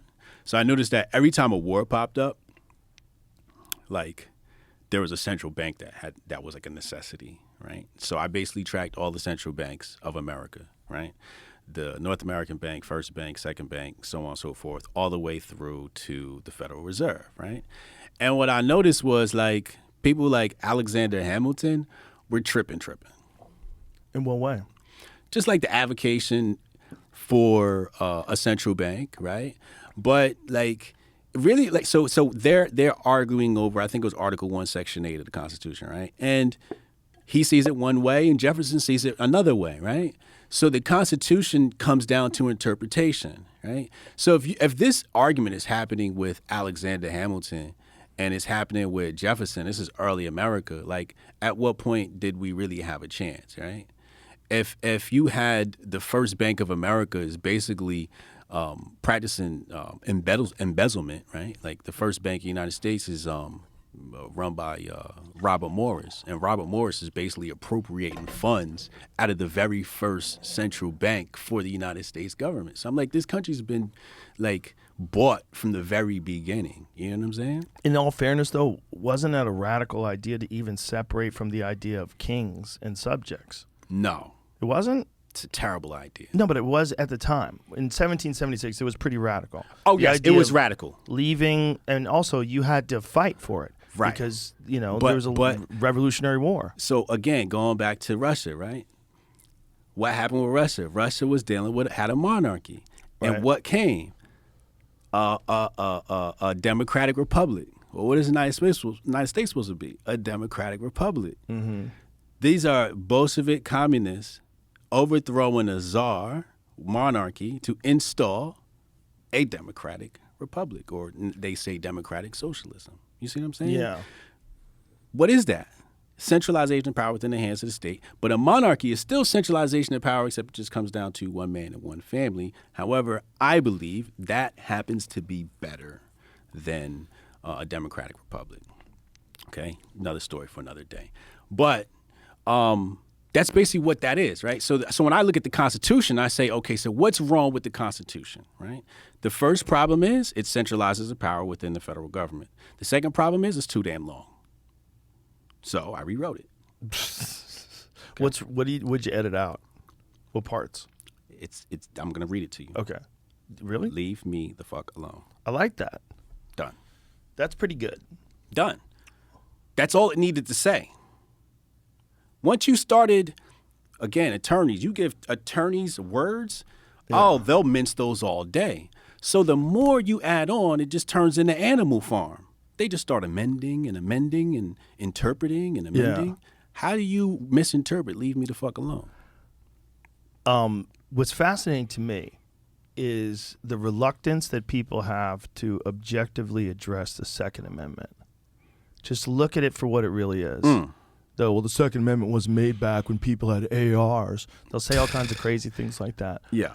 And then they'll say, what are you going to do? Take arms up against the government? Because it talks about an armed militia. Correct. But then Australia happened. During the lockdowns, when people were literally, people were knocking on your door, making sure you didn't leave your house. You couldn't go to work, and you had to get vaccinated. There was a lot of people that go, Australia was we wild. don't have guns. Right. This is what happens when they have guns and you don't have guns. Right. It's not good, because the whole conversation is flavored different. Yeah. It's flavored very different in Australia than it is in America. Correct. Because they're unarmed. Right. Like, that's not good. Yeah. That's not good. And people say, oh, you're going to fight the government? Definitely not. Not going to fight the government. But guess what?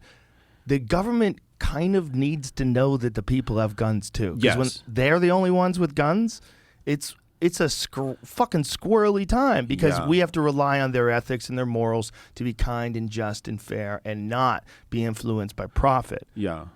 Well, that's my problem with black people because on one hand they'll say, oh, we're under a system of white supremacy and all this other stuff. And I'm like, on the other hand, y'all saying y'all want gun control. I'm like, wait, if we're in a country full of white supremacy, don't you want to have your gun to protect yourself? Like, that doesn't make any sense. Yeah, you want crime control. That's what you want. You don't want gun control. You want to stop gang violence in your neighborhood. You want to stop. You want to help people get out of bad systems that they're locked into. You don't want. Yeah. But look at Texas, you want to be able to right? protect yourself because you never fucking know. Right. But look at Texas, right? What they say, armed society is a polite society, They're so polite here.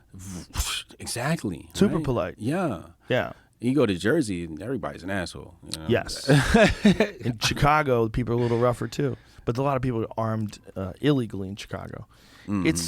It's one of those things, man. It's not. It's Jersey's not the reason why I'm an asshole. People are like, yeah, you're such an asshole. I'm like, I'm from Jersey. What part are you from? Central. But like Jersey, you know, like what is Central? What's Central New Jersey? It's like Rutgers, New Brunswick. Oh, Rutgers is where that kid got killed by a bear. What? Yeah, student. Damn. Rutgers student out for a little hike. Oh. Got killed by a bear. Oh, that's definitely possible in Jersey. Yeah. Yeah, that's wild. Yeah. You never think of Jersey as being a place where people get killed by bears. Yeah, they got parts. Lots of mountains in Jersey. Yeah, absolutely. A lot of bears out there. Yeah. Not, I wouldn't say a lot. There's a lot. Is there? More bears per capita in New Jersey than the rest of the United States. Get the hell out of here. Yep. I didn't know that. New Jersey, the #1 state in the country for black bears. Wow. And they're huge. No way. Dude. Never would have There's guessed videos of them duking it out in Far Rockaway, which is like a nice suburb. Yeah. And there's giant bears What? duking it out on people's lawns, knocking over mailboxes. I'm talking like 400-pound bears duking it out in the street. It's crazy, and the cars are stopping. I knew we they're had filming bears, it. but I didn't know it was like that. Bro, you have no idea. Oh, my God. My friend Jim Miller lives in New Jersey. He lives in like the rural area of New Jersey. He's like, yeah, there's bears out here. Yeah, in the road, right, yes. But a lot of bears. A lot. See if you can find that it's Far Rockaway, New Jersey bear fight. What? Bro, it's crazy. These are giant bears, man. They're huge, and they're smashing into things and wrestling in the middle of the street. Yeah. And cars are stopped. It's like a normal suburb, like this really nice house, and these fucking giant bears on the front lawn of this like beautiful suburban house. Look at this, bro. Going at it. Well, imagine that's your fucking kitchen, and you look out, and these two giant ass bears are duking it out. Dude, these are big bears. So these are big, dominant boars. For a black bear, these are fucking huge, man. These are dominant boars, and they're fighting over the territory because they want the garbage cans. So just imagine going outside and seeing this. Fuck.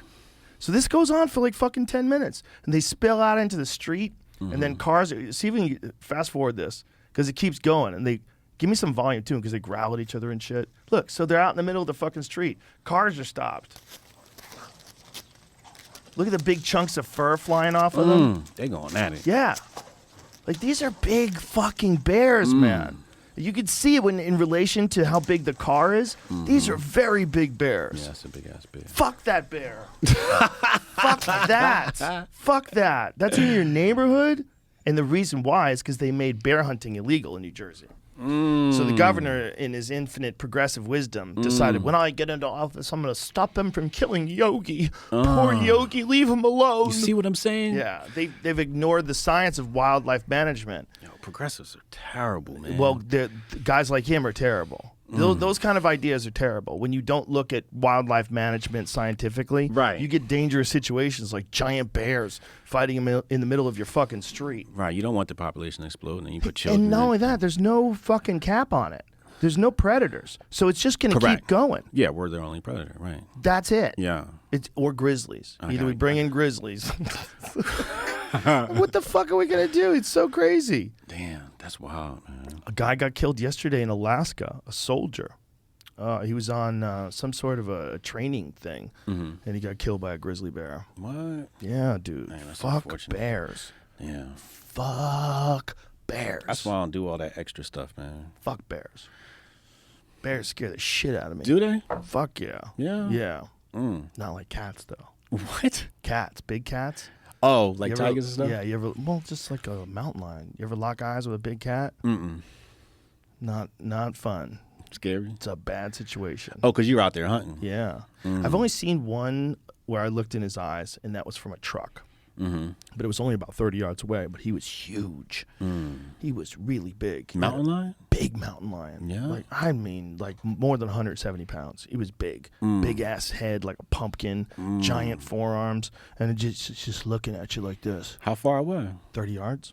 I'm looking at him with binoculars from inside the car, too, so I'm close in on him. At least you was in the car. Thank God I was in the car. I would have shit all of my pants if I was outside. Yeah.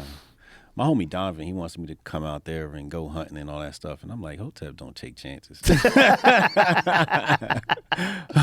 It's the best way to get meat, though, man. That's what he does. He hunts, and he went out there with Cannon Hotep, and they've been hunting. They got turkey last time. Yeah. My question is, what happens when things go sideways? If things go sideways, What do you mean? If things go sideways, like with society, Oh, yeah. you want to be able to hunt for food. That's You want to correct. have a little bit of experience doing that because there's some things you got to know. Yeah.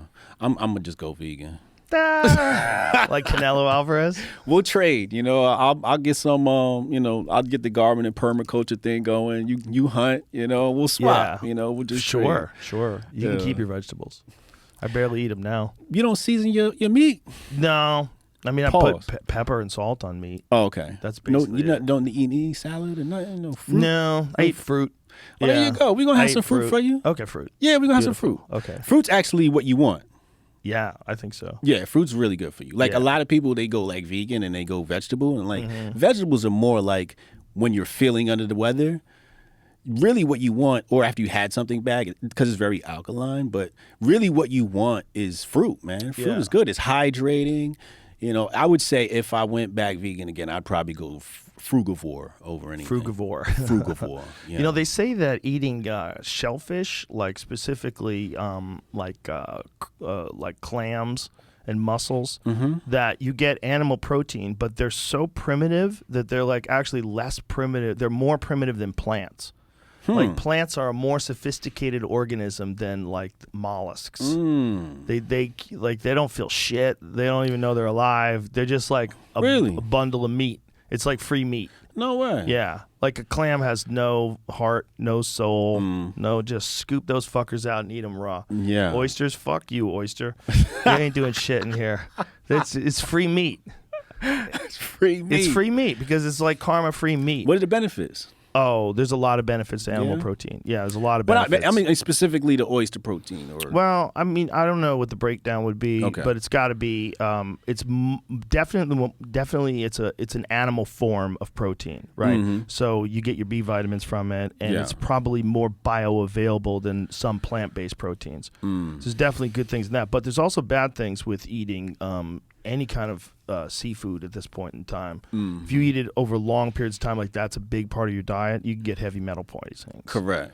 Yeah, you can get Is it people that eat a lot of mercury? tuna. Yeah, people that eat a lot of tuna and a lot of, especially like big animals that eat a lot of fish. Yeah. Because those are the ones that apparently have the highest amounts of that shit. Yeah. Because tuna's a big fish, right? Yeah, they're out there fucking everything up. Yeah. Yeah. So you can definitely get mercury poisoning. You ever Yeah, I've see heard when they have those Japanese fish markets, so they bring in these tuna, and you get to see what they look like in real life, like how big they are? that. Yeah, they're huge. Enormous. Yeah. Tuna's a very huge fish. Yeah, absolutely. And that's something we're doing for sure. We are sucking those goddamn things out of the ocean in record numbers. They never thought that. Imagine being a tuna for like 1,000,000 years. Like every now and then I get got, but for the most part, I'm getting out of there. I'm Yeah. fucking getting by. And then all of a sudden people come along with nets and just, Scooping you you out. can't by the even dozen. get free. There's no way to get free. You're in a fucking net with everybody else. You're like, oh my God, and it's closing in. And then they hoist you up in a crane and dump you onto ice, and you suffocate to death.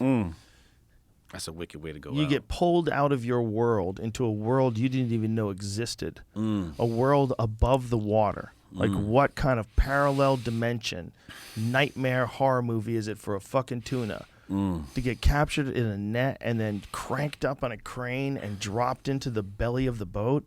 Holy fuck. I have a theory that we live in water right now. Like me and you right now are technically like swimming in water. Wow. How come we don't know it? Water, because you haven't met Hotep Jesus yet, and he hasn't told you. I met you before. Well, I'm saying the general public. Okay. But this ocean that we're in Right. can be felt, right? Like if you move your hand really fast. It's an ocean of air. Right. Okay. Right. But that means that you can be affected by the vibratory frequency of the things around you, Right. including people. Oh, for sure. Right. You definitely can, right? Yeah. Yeah. Very much like an ocean. Mm-hmm. Those waves. A frequency is waves, right? Length, height, okay. Width, height. So this ocean that we're in is part of that law of attraction I was talking about before, right? Like what you put out, it comes back. Because if you were to go and do an ocean experiment, you push the water, it hits this thing and it bounces back. So what you put out comes back, right? Right.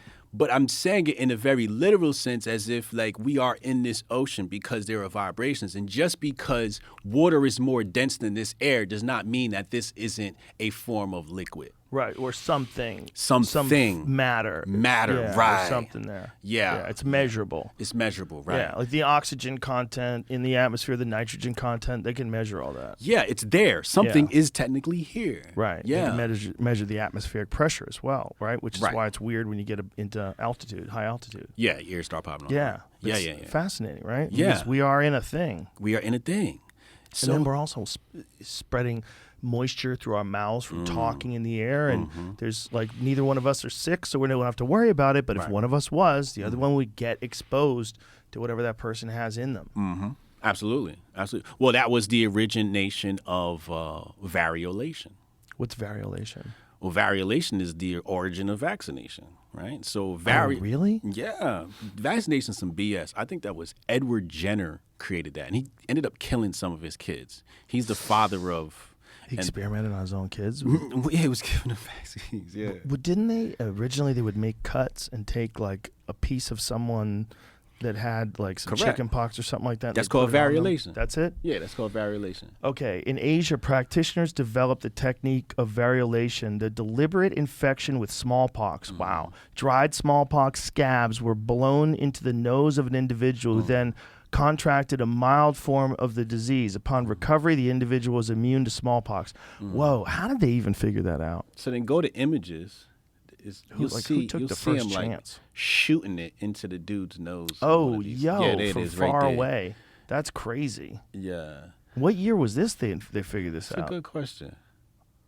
Wow. So that's the origin, right? So when they talk about giving us these now 1720. Is that what it says? 18th Yeah. century, yeah. Say the method was first used in China, India, and parts of Asia and the Middle East before it was introduced to England and North America in the 1720s. To the face of some opposition, the method is no longer used today. It was replaced by smallpox vaccine. Bingo. A safer alternative. A safer alternative. You see what I'm saying? Yeah. Maybe it is safer, though. What if it is Allegedly. safer? But it might be safer. Allegedly. But what if it is, though? So what if it is though? I don't want to get smallpox, bro. You know, I've been on a smallpox kick over the last few months because I read, my friend Hank turned me on to the book about Cabeza de Vaca. Is it a strange place? That's what it's called? A place so strange? I think it's a place so strange. And it's all about him arriving in North America. And Cabeza de Vaca was a Spanish explorer. They're traveling, I think he's from Spain, traveling through a land so strange. That's it. So he's making his way across the country, and all the stuff that these guys see, it's all gone by the time people come back like 100 years later, because everyone gets smallpox. Like when they talk about the Mayans and they talk about the way they were dressed and they talk about the Native American tribes, 90% of the Native American tribes were wiped out by diseases from the white man. Yeah, so it's when the these blanket, guys yeah. showed up and just spit into the air, the fucking ocean of particles of spit, just like you and I are breathing in, got into these people and wiped out 90% of the population. Absolutely. That's wild. That is wild. Yeah. But the real thing that killed off the natives was dependency. Well, 90% of them died from the fucking viruses. Yeah. That's a lot. Yeah. But the rest is all dependency. You know what I'm saying? Well, they definitely tricked them into dependency. Yeah. They tricked them into dependency by getting them onto reservations, by hunting them down and overwhelming them. Yeah, because before they were hunting and the white man showed them traps, and then they changed their styles, all types of different things. Then the alcohol hit, and then they got addicted to alcohol. So it's like dependency. Like that's the one thing that that Marxism uses as well, like to like demoralize the population. Like speaking of like Russia and Ukraine, right? Like in that historical background, you have people who basically land lease, right? And the people who once owned the land are now slaves to the land because they were selling them alcohol on credit. You know what I mean? Yeah. It was just like, this is like the origins of like Russia and Ukraine, but the like using substances, right, and then using the financial trickery, right, saying basically, look, all right, you don't have any money to pay me, I'll give you this on credit, but I have to own your land, and you can just pay me back based upon land, but the interest is so high you'll never actually pay it back. Some countries do that to like third world countries when they give them loans, right? That's how they do it. They Correct. give them loans. They know they can't pay. Right. Yeah. Yeah. So that's like the chicanery that happened, and still happens, right? But like the dependency is another thing that they use to like demoralize the population. Baby formula, food shortage, right? Now your dependency. What are you going to be dependent on? Now you're going to be dependent on government sources for food. Now you're going to be dependent on what's the monthly payment stuff that they're going to come out with? Universal basic income. I just think that was a good idea before the pandemic. During the pandemic, when everybody's getting the money from the government, people didn't want to work, and it was like, and I was like, oh, this is not good. Yeah. This is not smart. Well, that's what they wanted. They wanted the universal basic. That's what they want, is universal basic income, and then you got to give people some incentive to do things. Doing it here. $1,000 per month universal basic income pilot program on Austin City Council agenda. yeah. Those dudes are just going to do a lot of coke. It's a small amount of people. Though, 85 families. Yeah. I'm not accusing those 85 families of being cokeheads. But I think for families that are struggling, that's one thing. But for everybody, like they were going to give it to every person. Yeah. It's going to be like a free thing. Yeah. I think it has to come with like if I were to do a program, it would be more like a job program. Like I'll pay you while you get these marketable skills, while you train in these marketable skills, but I'm not going to pay you to just like do nothing. Yeah. There's a certain amount of entitlement that people have today that they just did not have before, where they feel like the government owes them something, regardless of how little or how much they've put into the system. They feel like the government owes them something. So when you say to those people, hey, what do you think about universal basic income? Everybody gets $1,200 a month. They're like, we deserve it. You should fucking give us the money, man. You know, they start thinking goofy. And then you get inflation. Right. Right? That's not good. Yeah, and that's what we're hit now with, And right? outpacing increases in salaries too. Right. Cost of living, and then Cost you of have living. supply shortages, so things are more expensive, harder to get. Yeah. I mean, if everybody's get $1,200, what's going to happen to your rent? I don't think it's a good idea to give everybody $1,200. I think some people need a fire lit under their ass. And if you want to make more exceptional people in this country, I don't think the way to do that is to give everybody $1,200. No. But that doesn't mean I don't think that you should have welfare programs and social safety net programs. I think you should, because I think sometimes people are fucked. Yeah. Sometimes things go wrong. Sometimes, a spouse loses a husband or a wife, and you're fucked. And Yeah. there's no way to make a living, and you're stuck. You have to allow people to fail. Yeah, You you have- got to be able to. You got to, as a community, be able to help people out. Yeah, like I said, I always said, like, if I was dictator of the black community, or president of the United States, I would take away all welfare programs, like every last one, and then tell everybody you'll figure it out. Figure it out, because that's the best thing for people. Like, But is it the best thing for a person who is raising children and is stuck because they have to work and they're barely getting by already? I'm telling you right Like, now, for right now, what I'm saying is they're barely getting by because somebody has created a system of dependency. If we remove the system of dependency, that person would probably be better off, because I'm not going to name names, but the great black celebrities of the world, or the great celebrities of the world, would come to those people aid. You would see massive amounts of money raised if the government pulled back, and massive amounts of people organizing. People don't organize, and they don't want us organizing because of the dependency, right? Keep dependency, because if you start organizing, you render the government obsolete. So do you think that if people didn't have welfare, there would be a steady enough supply of people donating? A steady enough supply? You would have co-ops. Before there was government aid, there was co-ops. Before the black community had government programs, they had co-ops. People were cooperating. Hey, we'll swap. This is how we're working. People were organizing. And they said, wait, people are organizing. How do you stop organizing? Replace them. What are they doing? All right, instead of you guys doing that, here's $1,200 a month. Don't organize. Because if you organize, you render the government obsolete.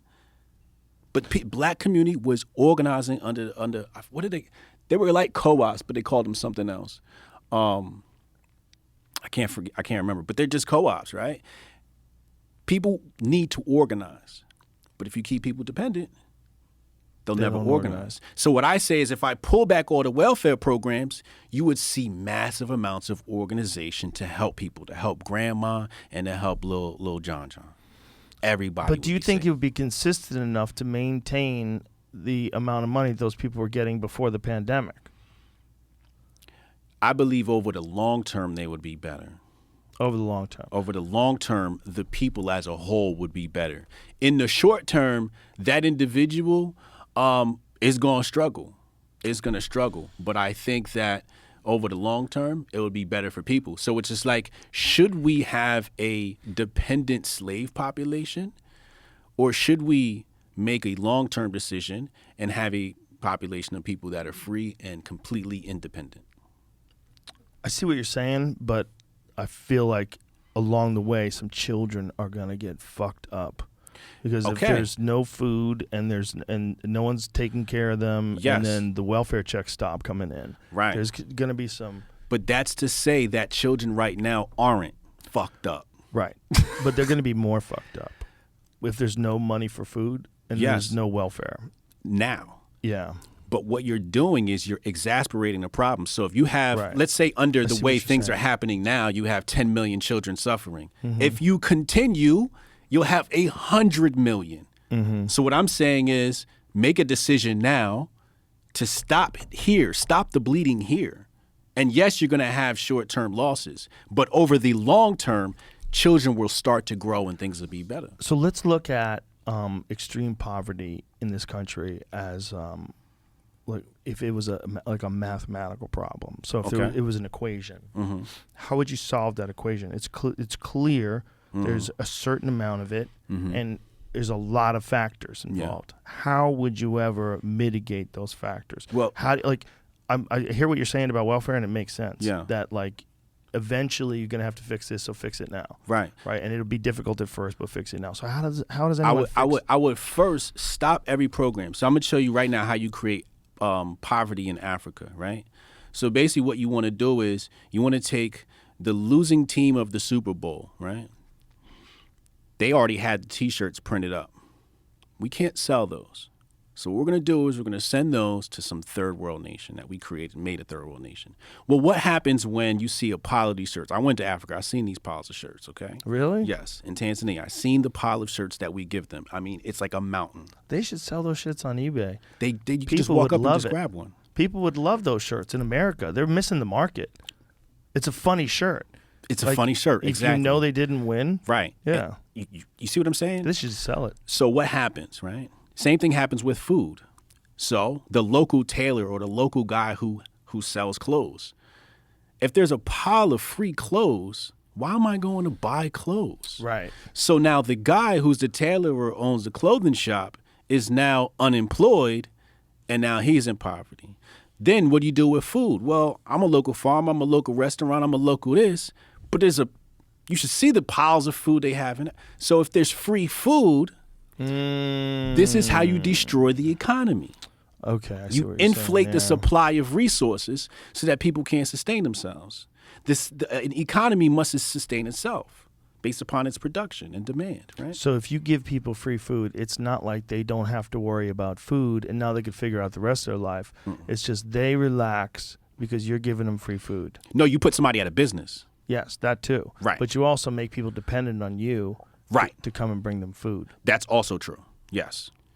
And then you basically disincentivize people from getting their life together. You're saying something that's very pragmatic, but a lot of people don't want to say that because it makes you seem mean, right? It seems mean. It seems mean. Yeah, it seems cold. But But- actually, it's more caring than what you're doing. Ultimately, right? Because you're going to have less overall suffering. Right. So it's almost like it's a management issue, like with how we've managed the human race. You know, we've No, overmanaged it's a it in some deliberate places. attack It's on somebody's economy. yeah. It's not mismanagement. No, I mean like all of us. Oh, looking collectively, yeah. collectively. Yes, all yes. I mean, like what I'm saying is the human race has mismanaged itself. It's Yes. first of all, it's allowed some parts of Yes, it to absolutely. egregiously dominate, like North Korea. Yeah. It's like we've mismanaged the Yes. idea of the human race. We made a wrong turn back at Albuquerque. Yes. And this is like one of the things I was having a conversation with some friends last night about Russia and the Ukraine. I'm like, how insane it is that this is happening, that groups of people decide to go attack groups of people, that they're still doing that. They're still going over to places and at the bidding of some other person who does not have their fucking best interest in mind, gunning down people and shooting missiles into apartment buildings in 2022. Right. Like there's not a single soldier that's shooting a missile into an apartment building that knows like the economic deep inside motivations for them doing this. And Right. it's like this. It's crazy that this can happen still. Yes. That this can happen at this scale. Yeah. But that's human beings, man. Yes. Well, the thing I say that exposes how low human beings are is money, right? Now, money is an indicator of the current state of the human ego, okay? It exists for that. It exposes the rudimentary state that the human race is in. We are in a very low state if we need the money, and money has been around for thousands of years, right? But what makes us be in a low state with money? Money is a form of trust, right? It's basically saying, I don't trust you, but if we exchange this, then we're good, right? Like, you got cattle, I got this, I'm just going to pay So you instead money of as a a trade. substitute. It's a substitute for value, Okay. right? That's all it is. It's just a medium of exchange. That's all money is. It's just a Right. medium of exchange. It exists, and it's very necessary for the current state of our ego. But what I'm saying is, if we were more of a selfless people, I don't believe we would need money. The problem is some people are lazy. So you can't just have free money. Correct. That's the totality of humanity. Like, why are you have to have lazy? There has to be some motivation for them to achieve things and contribute. Correct. That's a problem. Yes. So that means, like, is the human being able to ascend beyond that? Or are we always going to have these different rungs of Right. motivated and lazy people, right? Well, what So you're just- explaining too is like with Africa, if someone's willing to let people do that, if you know that this is what they're doing and you can see the results, you're not the only one. No. There's got to be people that are letting this happen, Of watching course. it happen, studying it. Yeah, some people are threatened into allowing it to happen. Some people are bribed into allowing it to happen. Right? The crazy stories about how China will go into countries and offer them like crazy loans and change their They'll build infrastructure. They went into Tanzania and built a stadium. Yeah. In exchange for the water resources under the ground. What? Who signed off on that? You traded water for stadium? One of the things about the Hunter Biden thing was I went on a deep dive with the Hunter Biden laptop last night and all the craziness. But one of the things was that in an email it said something about a Chinese billionaire who paid him $10 million annually just for connections or something like that. See if you can find that. Okay. So you can find what he said. That it was in an email. He said someone paid. Imagine someone's paid him $10 million just for information, just to connect you to other people. It's that valuable. And he was, I think he was one of the directors of Burisma, which is a Ukrainian energy company, and which makes sense because who knows more about energy than crackheads? They know a lot about energy. So it completely makes sense why they would give that guy exorbitant amounts of money as well. That whole story is like, if there is ever, I mean, that was one of the dumbest fucking things that Twitter could have ever done. If there's ever a dumb move, banning that story? Yeah, and saying it wasn't true. Crazy. Saying it was Russian disinformation. But it was election time though. I know, but it's so crazy. It was election time, and they couldn't afford to lose another election because of media. That's what the same thing that happened to Hillary. Chinese energy firm gifted Hunter Biden an $80,000 diamond after he agreed to help expand the business by making introductions for $10 million a year. So he's getting $10 million a year to make introductions. So he must, I mean, and then there was the thing that he always said that he had to kick it up to the big guy. He had to kick 10 up to the big guy, which supposedly people think is this proven, though? It just says claims a lot. Yeah, no. I don't know what's proven and what's not, but I like to talk. Okay. I like to talk shit. It sounds... I have a question about that laptop thing. Please. I've heard some people talk about it. I haven't looked into it a lot myself. Some of the pictures I've seen of him, like he's smoking crack or whatever. Who's taking the pictures? That's my question. So like, who is taking those pictures, and why would you keep them on your laptop? Right. And also, was this something that they created to knock Biden out of the race because they thought that Kamala Harris was going to win, but then they realized that Kamala Harris can't win because Tulsi Gabbard decapitated her on television. Yes. And so then she was out, really, because they wanted, like, that woman would be like, that would checks all the boxes. They could have had, if there was no Tulsi Gabbard, we might be looking at President Kamala Harris. So they were going to, imagine you're trying, like, we're going to sink this Biden battleship. So you get all the things lined up and you push a couple of pieces out there, like, fuck, actually, we're gonna need them. Pull it back. We're gonna need him because we don't really have a viable candidate other than him. No one's buying anybody. They're not buying Mayor Pete. They're not buying Elizabeth Warren. Shit, we're gonna need the old guy. Fuck, are you serious? But we already did the thing with the laptop. Biden's scary. It's the fact that he's not there. He's not there at all. Like, we don't have a president. Did you see the other thing that he said about prostitute? He used the word prostitute instead of prosecute. Yeah. He's not there. Like, and I think that is an example to show how evil these people are. To make somebody who is not mentally able to do the job, and at his age, like, he should, just to be a caring human being. He shouldn't be. He should be retired. He should be relaxing. He should be with his family. 100%. A lot of these people that are really elderly in Congress, let these people go live their life, bro. Yeah. Get somebody young who needs a career, blah, blah, blah, blah. I think that's evil to push him out there just so they can stay in control, right? It's weird. It's certainly weird. It's so weird. It's weird. Very eerie to know, like, all right, so who's calling the shots? How about when he turns and tries to shake people's hands out there? Oh, during the Obama. Remember when Obama was there? Everybody was talking to Obama. It was like... He put his hands on Obama's shoulder and he keeps talking to him. Barack! Barack! And Obama's like, hey, you over there. I'm avoiding this guy touching me. This crazy guy's on my back. Yeah, like, go sit down. Like... If Obama could be president again, he'd be president again tomorrow. Oh, easily. He would win in a landslide. Yeah, I mean, he's just competent, right? Yeah, I think his wife would win, too. I think if she ran, she would win. Michelle would absolutely win. Destroy I think Michelle could win over... 100%. Over Trump. Over everybody. Over everybody. Over everybody. Over everybody. Yeah, she could win easy. Yeah, that would be a wild race. But what about Kamala, right? Like... She's not going to win. I was she like, says but too many dumb things. Here's my thing, right? Like initially, I thought that okay, they're going to use Biden to get in there. He's not able to do the job. They're going to have him to step down, and then Kamala's going to be the first black female president. And now I'm looking at it, I'm like, are the people in charge saying that Kamala isn't even competent enough to replace the incompetent Biden? I think it's more of there's problems. Like, first of all, 15 people have left her staff. And there's people that are questioning whether or not she's difficult to work with. Oh. Yeah. And when she has these breakdowns on television, when she talks about things and she's ad-libbing, and it's just Yeah. so clunky. Impersonal. Not just impersonal, but like kind of insane. Like the way you're talking is insane. Cynical. You're talking like we're all synced up with you where we're clearly not. You know? Like you're talking like a crazy person. Yeah. Like if that person was talking to you alone with that same tone and that voice, you'd be like, what the fuck are you even saying? Yeah.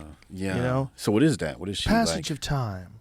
I was thinking about the time and how time just passes, and then we owe it to our children to think about the passage of time. What the fuck are you talking about? Who wrote this shitty ass speech? You know, you can't be president with that speech. You have to have a real speech. There's plenty of people that can talk, but the intelligent ones don't want to be president. It's like you should almost never be president if you want to be president. Correct. You're absolutely right. Like somebody said to me, it's like, yo, Hotep, yo, you should run president. You know, just joking around, being serious, whatever it is. And I'm like, you lose all your power going into that position. It's terrible. You're more powerful like outside of that. Well, not only that, it's like, why would you want that job? It sounds like a goddamn nightmare. If you go look at the pictures, all the dudes that go in, they go in with dark hair, and they come out gray hair. Except Trump. Trump looks exactly the same. It's like he's preserved in time. He's like 7 years ago, he signed a fucking deal with the devil to be the president and to never age anymore. Can I just stay right here? Is a good age. I'd like to stay at this age. I'm happy. I think some people go into the presidential position for more power, for clout, for the grift, for career aspirations. I think Trump did it at a straight like spite. Yeah. So like he's taking the job on. He already knows what comes with it. He's not even he's taking it seriously, but these guys are taking it seriously. Like when they run like, oh, I'm the president of the United States. He's they just said like he would just like drink Diet Coke and watch Fox News. See what I'm saying? I mean, that's terrible, but listen, it ain't no better if Joe Biden is actually paying attention to things right now. Like Joe Biden paying attention to things is not better than Trump watching Fox News and drinking Diet Coke. It's basically the people pulling the strings are still pulling the strings. Because we know Biden's not. Even if Joe Biden was paying attention, he wouldn't know what he's paying attention to. Yes, that's a fact. He's not there. He's not there. And to deny that just because you're a Democrat is just bananas. And that's what I'm talking about when I say that I'm not with a party. I'm with ideas. I like different ideas. Right. I like ideas from the right. I like Second Amendment rights. I like that idea. I like ideas. Yes. What I don't like parties. Right. Because parties make you support that. Parties make you go, everything's fine. Everything's fine. It's the Putin price hike. The Putin price hike. Everything's fine. It's the Putin price hike. That's what he keeps calling it, the Putin price hike. Is that what they call it? He put it in a tweet and they use it in all caps. Putin P, price P, hike. It's all in capitals. You talking about the prices, inflation, and all that? Yeah, he's calling it the Putin price hike. But they're saying it in like it's a saying. Like hashtag Putin price hike. Well, that's what think tanks do. They sit down, they market, and then they distribute it to the sheep. But it's so clunky. It is. Because he's saying it. Well, the problem is you're in the Putin price hike. Like, what? What are you saying, Grandpa? Have some soup. Have some soup and just the game's on. Grandpa, have a seat. Don't run the world. Don't threaten Russia. Fuck. Well, that's again, if you understood the reason for the Russian Revolution, you would understand why we're going in Russia right now. Do you think that it's possible for any civilization to ever be completely content and functional and healthy for any long stretch of time? Or is it just simply the way human beings react when they're always trying to acquire more and more power? They never are satisfied. They always want to keep going further and further and further. Yeah. If you got $1 billion, you want 10 billion. You want 10, you want 100. You want a yacht, you want a bigger yacht. That's just what they do. So if that's a human instinct that's applied to politics and into government and control of the civilization. That's just what they're going to do. They're going to constantly keep pushing for more and more power and more control. It's what humans do with soccer. They get better at playing soccer. They get better at ping pong. They get better at stuff. They get better at government. We're going to get better. We're going to run these people down. It's possible. You're going to need one thing, though. What? Hijabs. Hijabs. Hijab. Yeah? Yeah. That's next? No, that's what you need. Like, if you want to restore America, we have to bring the hijab back in style. You mean put women in them? Correct. What the fuck are you saying, Brian? Jesus Christ. I don't know when you're trolling and when you're not. I'm always trolling and I'm always not. Perfect answer. like I'm serious, but I'm not. Right? Like Clearly. there's a point I'm trying to make. Like, can a society, first of all, it kind of has to be homogenous. That's why the Arabian Peninsula, they do well for themselves because it's a homogenous society. They're all the same race. And they do very well for themselves. But they keep their women in check. Keep them in check. They keep them in check. You ever see Andrew Schultz's bit about that? Nah.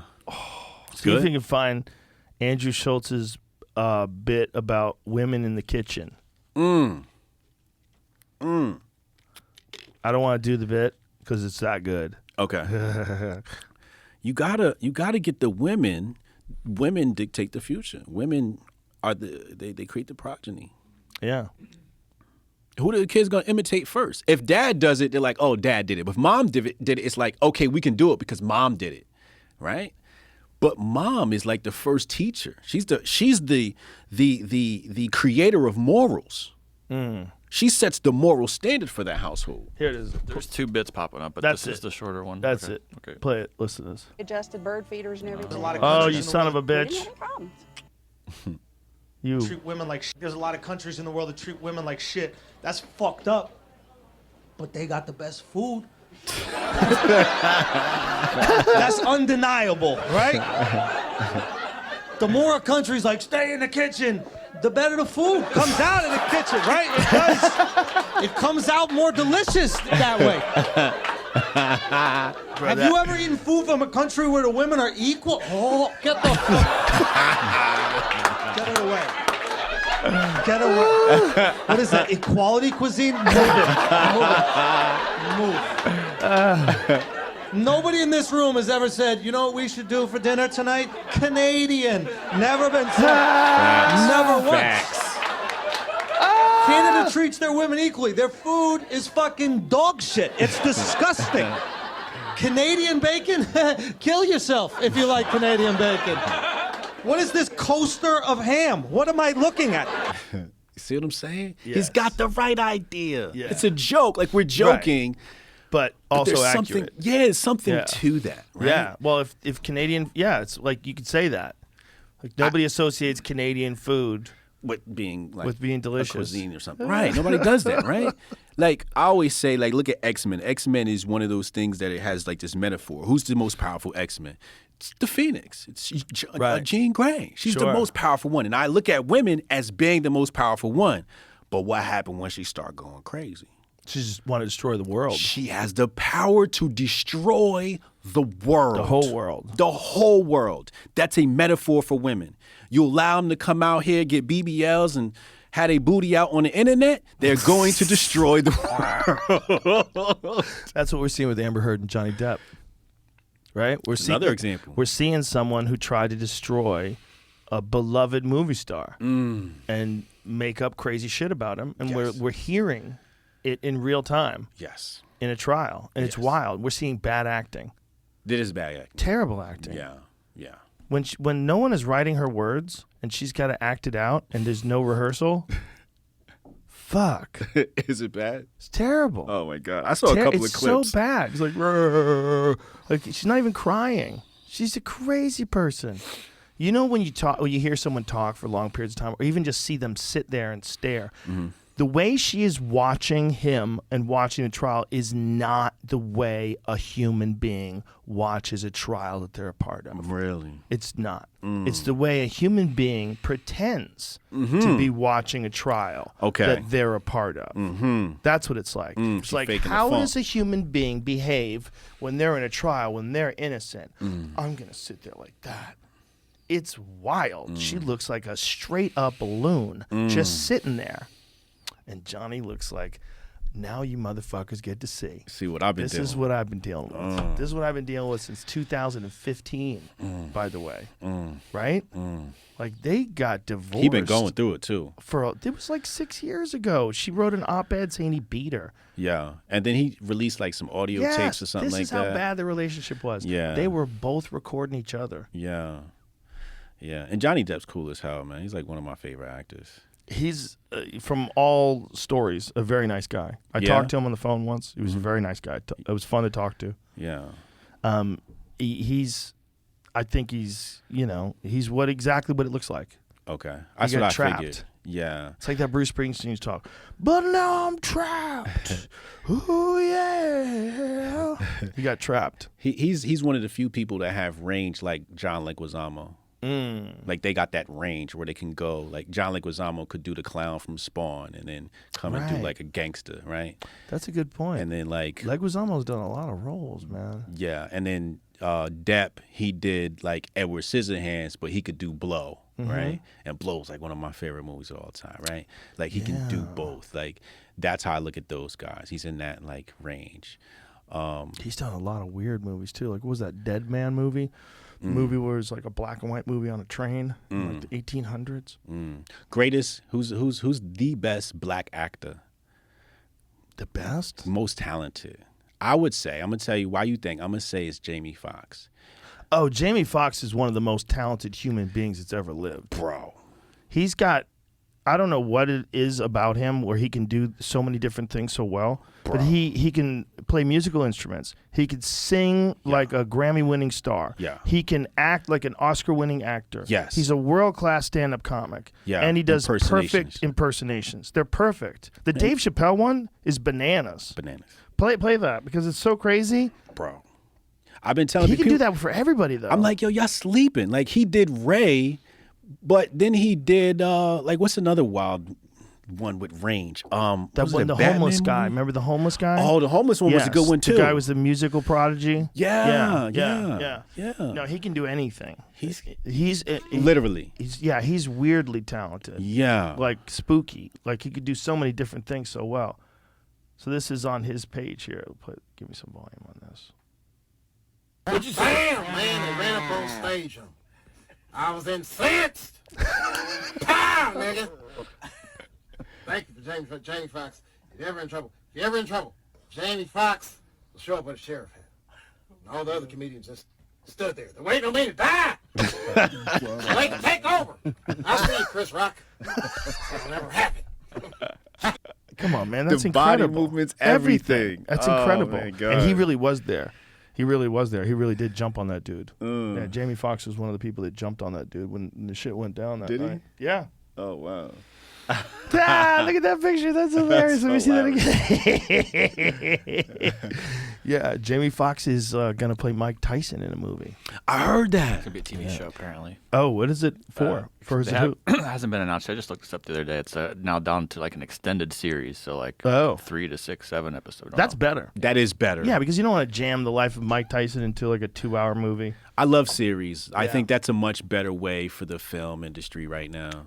That's going to be interesting. I bet Jamie will nail it. Like as far as his mannerisms and everything, it'll freak you out. You probably feel like you're around Mike Tyson. You're going to forget it's Jamie. Yeah. I forgot it was Ray. I wonder how big he's going to get. Who? Jamie. To play Tyson, you got to get big. To bulk up? Or they can just do CGI.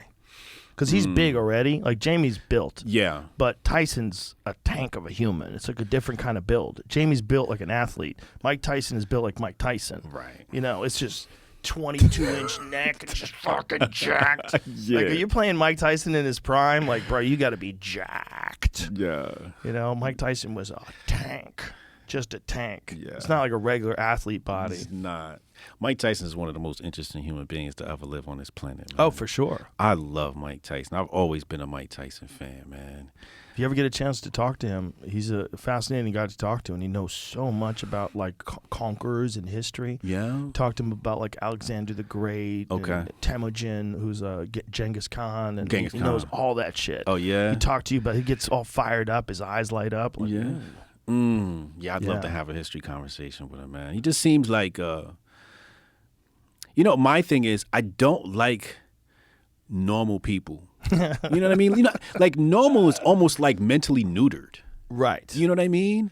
Like, Right. like if you're not like a little off, like I always tell people, like, yo, why are you so special, Hotep? I'm like, 'cause I'm a little retarded. You know what I'm saying? Like, Yeah. I'm a little stupid. Like, I'm gonna say something I probably shouldn't say, right? Like, Right. But that's why people like you too. Right. That's, Yeah. That's also part of the fun. Correct. Yeah. Yeah. But it's like Tyson, I feel, is like the type of person who is like, I'm going to be me. Right. And then it's like in a society, a time where nobody wants to be themselves. Yes. So whoever wants to be themselves, I'm like, Jim, like. Remember when Charlie Sheen started talking about banging hookers and doing blow, and everybody's like, yes. They loved him. All of a sudden, he was talking about how much coke he did. Right. And he's like talking about I go through 7-8 ounces a night, and everyone's like, what the fuck did you just say? And he was talking about prostitutes, and he's talking about how he has tiger blood, and everybody's like, this guy's out of his fucking Tiger mind. blood, okay, I remember But then everybody was in love with him. Right. Like everybody was happy. Right. I think that's one of the things that instigated Donald Trump running for president the way he did. Because I think he realized, like, you know what? If you just go for it, just fucking down the middle, just go for it. Just keep running.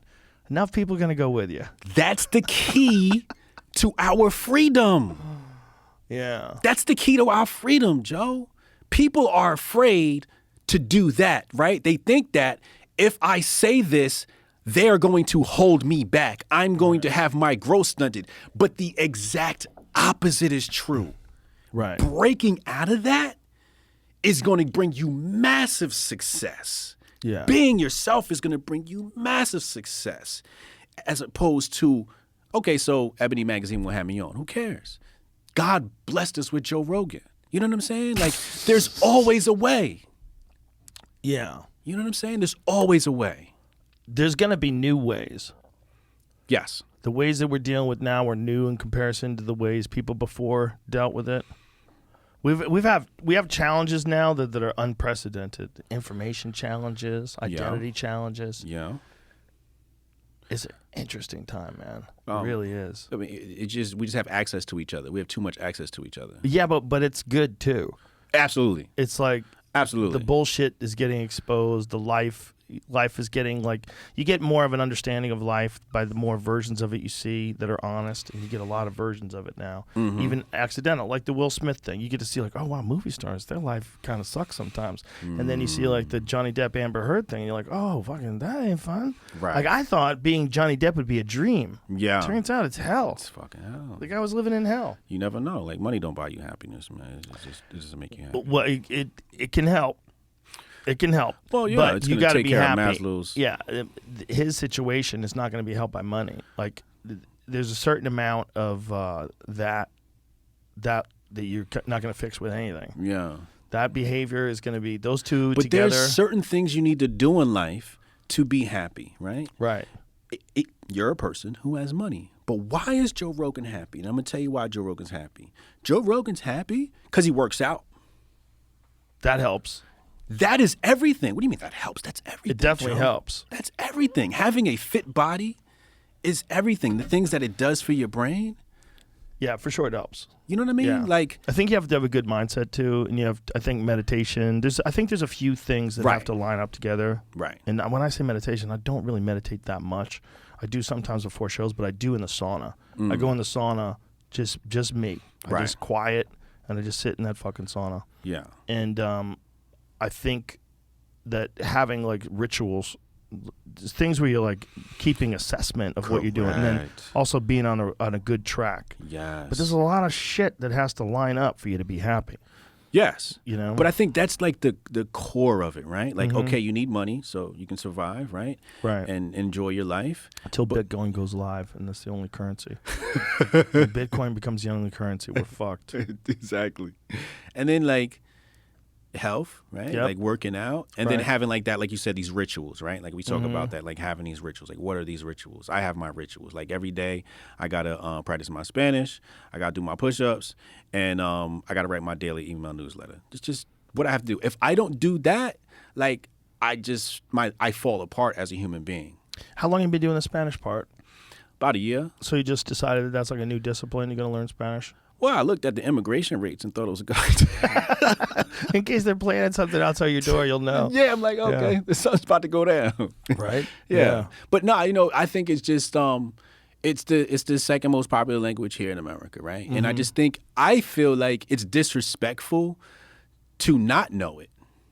To like, we're all human beings on the planet. Right. And I'm going to allow a language to stop me from having a connection with this human being. How often do you, how many hours a day do you study it? About 20 minutes. 20 minutes. 20, 25 minutes. So you just give yourself a little dose every day. Yeah. Yeah. It's about 200 XP on the Duolingo app. And how long does it take for one to become fluent with 20 minutes a day? At this rate, I'm looking at probably 3 years because 3 it's years? only because I'm only doing 33 minutes. I think if That's I did smart, like though, because it's not like you're moving to Mexico tomorrow. Right. Like if you could just space it out, that way you get more accustomed to it, and you're not killing your daily schedule. Right. And then I can actually communicate with people. Like when I went to Miami, the maid was knocking on my door, and I'm like, "Yo, come back later." And she's like, "No inglés," and I said, "Doce." And she said, "Oh, okay." And doce means 12 in Spanish. Oh, okay. So she knew to come back at 12, right? So like these little just minor survival pieces of language, right? Being able to order something off the menu, right? The good thing about Spanish, too, is it uses the same language in terms of alphabet, rather. Yes. Like, learning Chinese must be crazy. My son tried to learn Japanese, and he was pissed off. Looks hard, man. Yeah. He was like, he wanted to learn the alphabet. But the app doesn't teach you the alphabet; it just teaches you sounds. Oh, that's not good enough. Not for him. He wants to learn the alphabet, so he stopped doing it on the app. Could you imagine though if you went somewhere and you couldn't read it, but you could say it? Right. That's crazy. Yeah. But when you look at like kanji and you look at Koreans have one way of writing, and then Japanese have another way, and Chinese have another way. You're like, wow, this is. And then Russia's got a bunch of wacky fake letters in there too. Yeah. Like, fuck, man. Yeah. Learning how to write in another language like Chinese must be bananas. It's a goal of mine, though. At some point, I'm going to do. We might have to. That might come with the social credit app. Exactly. Another necessity. But I think after Spanish, I'll learn an African language. Yeah, like which one? I don't know. I got to ask an African. I was looking at Swahili because that's like the predominant one in South Africa, and I might play around down there. But I'm looking at like maybe I want to learn how to talk to Nigerians. You know, I don't know who I want to talk to yet, and that's what this comes down to. Like, what human being on this planet do you want to connect with and drop that language barrier, right? Yeah, because that's what it comes down to. Is human beings just have to connect. Like, we got to lead with love. Have you ever heard of those? There's a thing. I think it's the Google Earbuds.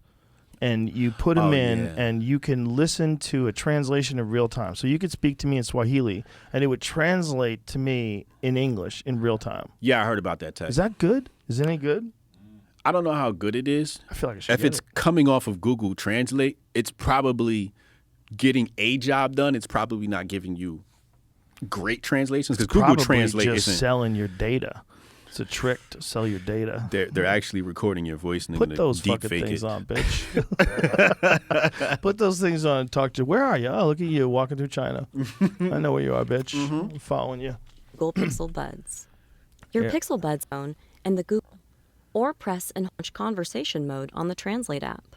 When you're ready to speak to someone in another language, press and hold the earbud and speak in your native language. Good afternoon. What are the menu specials today? Buenas tardes. ¿Cuáles son los especiales del menú hoy? Tap the microphone under the language you'd like translated when they're ready to respond. When the person responds, the translated message will play directly into your Pixel Buds. Might work. El camarero. But what if that dude's got like some heavy flair to his accent, you know? And that's what I'm saying. Like, it's only going to take you so far. Right. Right? Like Cuban Spanish. Yeah. They talk fast and they roll everything together. Right. So that's what I'm saying. Like, you kind of want to. Yeah, you want to learn the actual language. Yeah. I was thinking that the other day when I was listening to my one of my daughters talk. She's a teenager. She talks real fast. They talk like this. They talk blah, blah, blah. Yeah. They talk and like all the words go together. Right. And I'm like, what are you saying? Like the dog ate your hat. Oh, the dog ate my hat. Okay, the dog ate your hat. Those are stupid dogs. Dogs. Oh my God! See my new TikTok? You know, it's like they talk like everything like flies into it. Yeah. Like if you were a person who didn't understand English, like good luck translating that. Or imagine if you're someone who just learned English. Yeah. Right? And you're not still like American fluent. Because you can learn English, but that don't mean you're American fluent. Because American fluent means you can understand your daughter. So she talks, and if she said it slow, you could pick it up. They talk so fast. Teenage girls, they just start talking to each other and they're bouncing around talking 55 miles an hour. You're like, these guys talk so fast. But if you didn't know English, you'd have no idea what those words were. You'd be like, I don't know what you're saying. You wouldn't even know they were speaking English. Yeah, you'd be baffled. Yeah. You'd be baffled if you try to throw that shit through Google Translate or something. Right. I think eventually that's going to be a feature of like whatever the next stage of connection to electronics is going to be a universal language. You know, Jamie talked about this once, and he was saying that aren't emojis kind of like hieroglyphs? And I've never stopped thining about that statement because I was like, that's kind of what could be the future. If there was a visual language that represented all sorts of different things and you see it. So you would look at me and you would show me things and I would see what you were doing and I would show you things and we would be able to communicate. It didn't matter what part of the world you're from. So are you saying that our alphabet is inferior to this new concept you're talking about? What I'm saying is if we all agreed upon a universal language that was easily adoptable because we're all using the same sort of technology, some sort of embedded technology, and that technology allows people to have a much larger bandwidth in terms of access to information and the way you distribute it, you'd be able to pick up that language very quickly. Yes. And everybody would be able to pick it up quickly. Yeah. So we would have a new language. So instead of me speaking English and you speaking Spanish, instead of that, where there's all this fucking confusion and sign language, instead we're reading each other's minds with images. And it's a better language, more sophisticated, more complex. So it is more accurate. So it is more sophisticated than our current. I think I think, look, the language that we have, English is a beautiful language. It's got a lot of like crazy ability to it. It's fascinating, colorful, and flavorful, the way we can put things together. But ultimately, it's a German language too. It's ultimately noises you make that convey intent. Yes. Wouldn't it be better if you could just see the intent? Wouldn't it be better if like everybody saw exactly what everybody was thinking and feeling? So then what would be the point of your vocal cords now? They would probably go away like aliens. I think we are going to become like aliens. I think that's what all this gender stuff is about. I think we're like blurring the lines of genders, and eventually you're going to get to a point where the implant tells you don't need a penis or a vagina. That's nonsense. That's just fucking you up. It's these crazy animal genetics that we have. Our connection to lower primates, what we need to be is the next level. Next level is genderless with a big giant head. You don't need a mouth because you don't talk anymore. Because you talk through this application that allows you to send visual images of what you're thinking of. And also, we never have to worry about people lying again because you can read their fucking minds. But then you have no privacy now. No one has privacy either, though. Not even the government. That's the thing. Like, they can't even lie to you. So all these fucking shitty people like Nancy Pelosi and all these scumbags that have been like stealing money forever, they can't even do that anymore because everyone's going to be able to see what they're doing. They can't ever say, you can't ever say, we're doing this because we care about the middle class. Right. No, you can see, no, you're doing this because BlackRock wants you to do this and Pfizer's told you to do that and you have all these contracts that are dependent upon you doing this. And you guys have had meetings. You've talked about this. Oh, and look over there. Your husband's investing in all these firms that are about to blow the fuck up. How crazy. You would see that. If there was a thing that you could see, everything, first of all, it would kill comedy.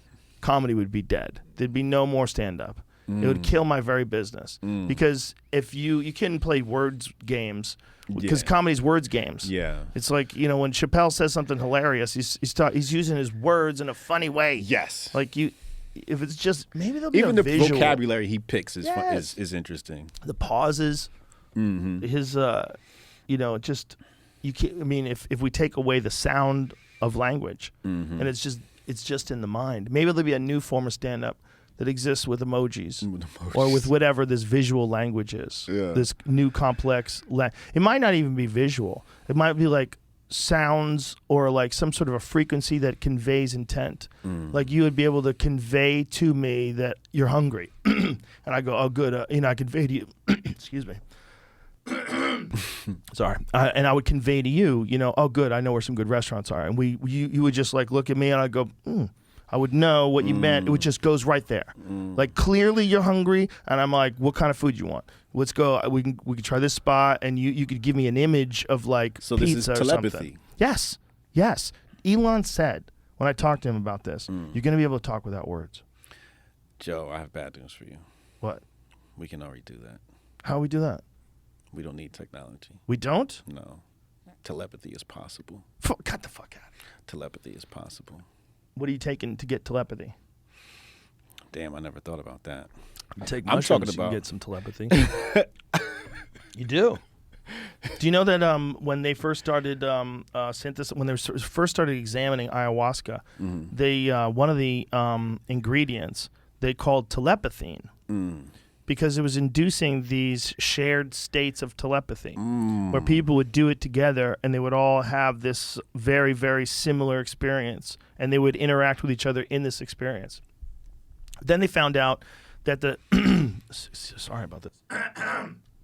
Then they found out that the actual compound had already been named. And it was called harmine. So because of the rules of scientific nomenclature, they had to stick with the original name harmine. But they wanted to call it telepathine. Because this shared experience that they had as scientists defied rational explanation. Exactly. But that goes back to what I was saying before about money, right? Like if we rose to that state, we wouldn't need money. Well, maybe that's what happens next. Maybe that's like, think about all this too, right? We're talking about like gender going away. We're talking about the ability to communicate with your mouth going away. Maybe like that moves us into a place where we no longer worry about material possessions anymore and we just sustain the entire race because we've elevated ourselves past this competitive lower primate into this higher primate who speaks and moves telepathically. And we don't even need muscles anymore because we're fucking controlling shit with our minds. So we have these little spindly bodies. Well, you won't own anything because you won't own anything.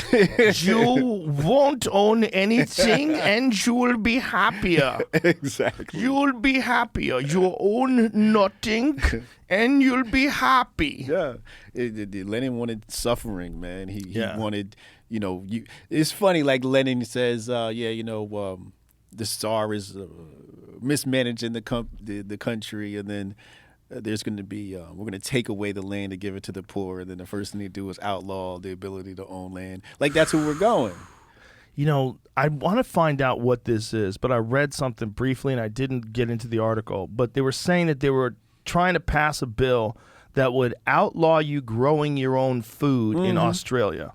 Oh, my God. Did you read that? Nah. It was a part of Australia. I think it was New South Wales. Someone was trying to pass a law that won't allow you to grow your own food. And they were saying, well, you could grow your own food, and what if the disease is from your food?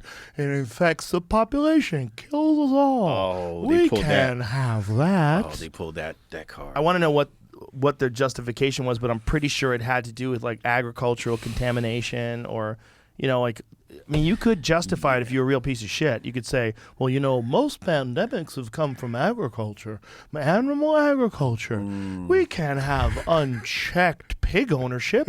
That's not fair. We can't if you're growing vegetables. What if your vegetables have ergot in them and diseases? Fucking creeps, man. These fucking creeps, they got a good grip on people during the pandemic. They locked everybody down in Australia, and then you know what? We got to stop these motherfuckers from growing their own food, because that's how you fucking smoke out an anti-vaxxer. Yeah. You can't even go to the grocery store anymore, and you can't grow your food. No, dependent. Take that shot, bitch. Did you find anything? No. You are now dependent upon the state. Passes bill.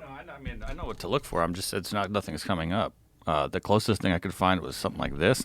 That's not new what food. No, it's not. Saying. It's not in New Zealand. It's in Australia. I know, but this is close. New Zealand is like right around the corner. Could have. It's got to be a real thing. It seems too good to not be. It's obviously. It types in outlaw growing food in Australia, and not a single thing comes up. Hold on. Except for that, which was a false thing. growing your own food. They want us completely dependent. Yeah, I can't find it either. Oh, Damn no. it.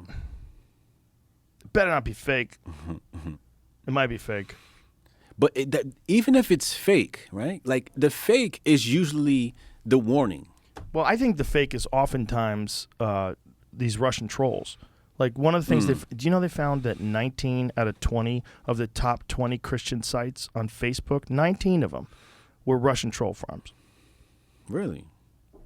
What the fuck? But troll farms? That means they're run by Russian troll farms where they'll take up positions that are completely ridiculous and they'll try to get people riled up. They're like, we have to stop these abortions from happening and the only way to do it is to kill abortion doctors. And then someone will chime in and it's also a Russian troll. That's not fair.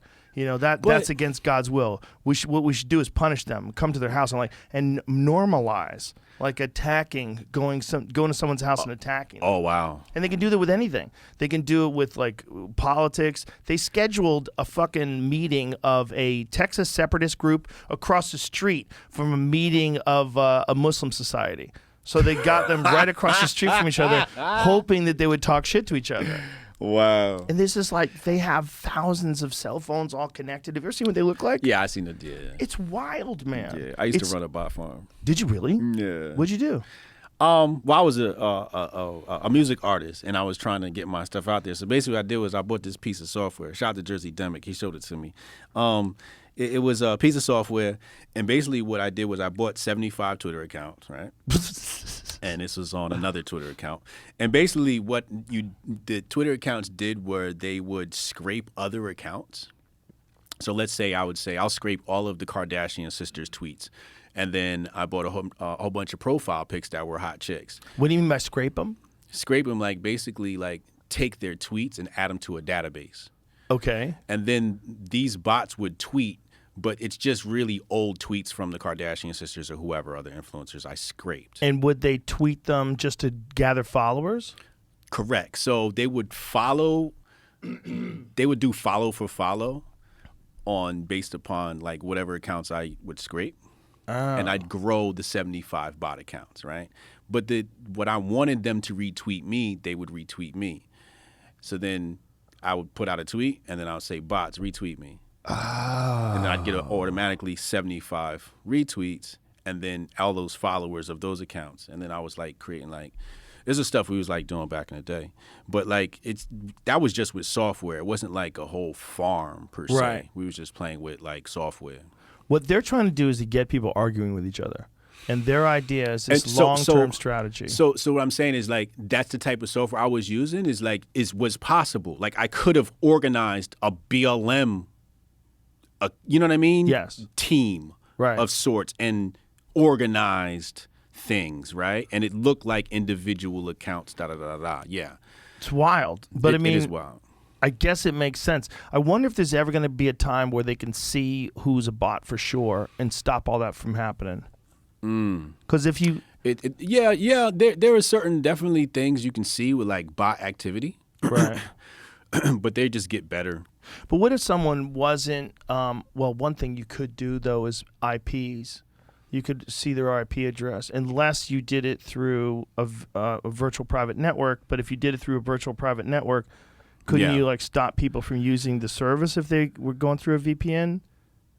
Because what I'm saying is you could conceivably make the same tweet in 100 different accounts. Right. You would just have to log off, log back in, log off, log back in. Yeah, you would have a piece of software that would do it for you. Right, but if they outlawed that, if they figured out a way to stop that, you could do it manually. Yes. And so they wouldn't even know that you were basically a human bot. Here's the thing.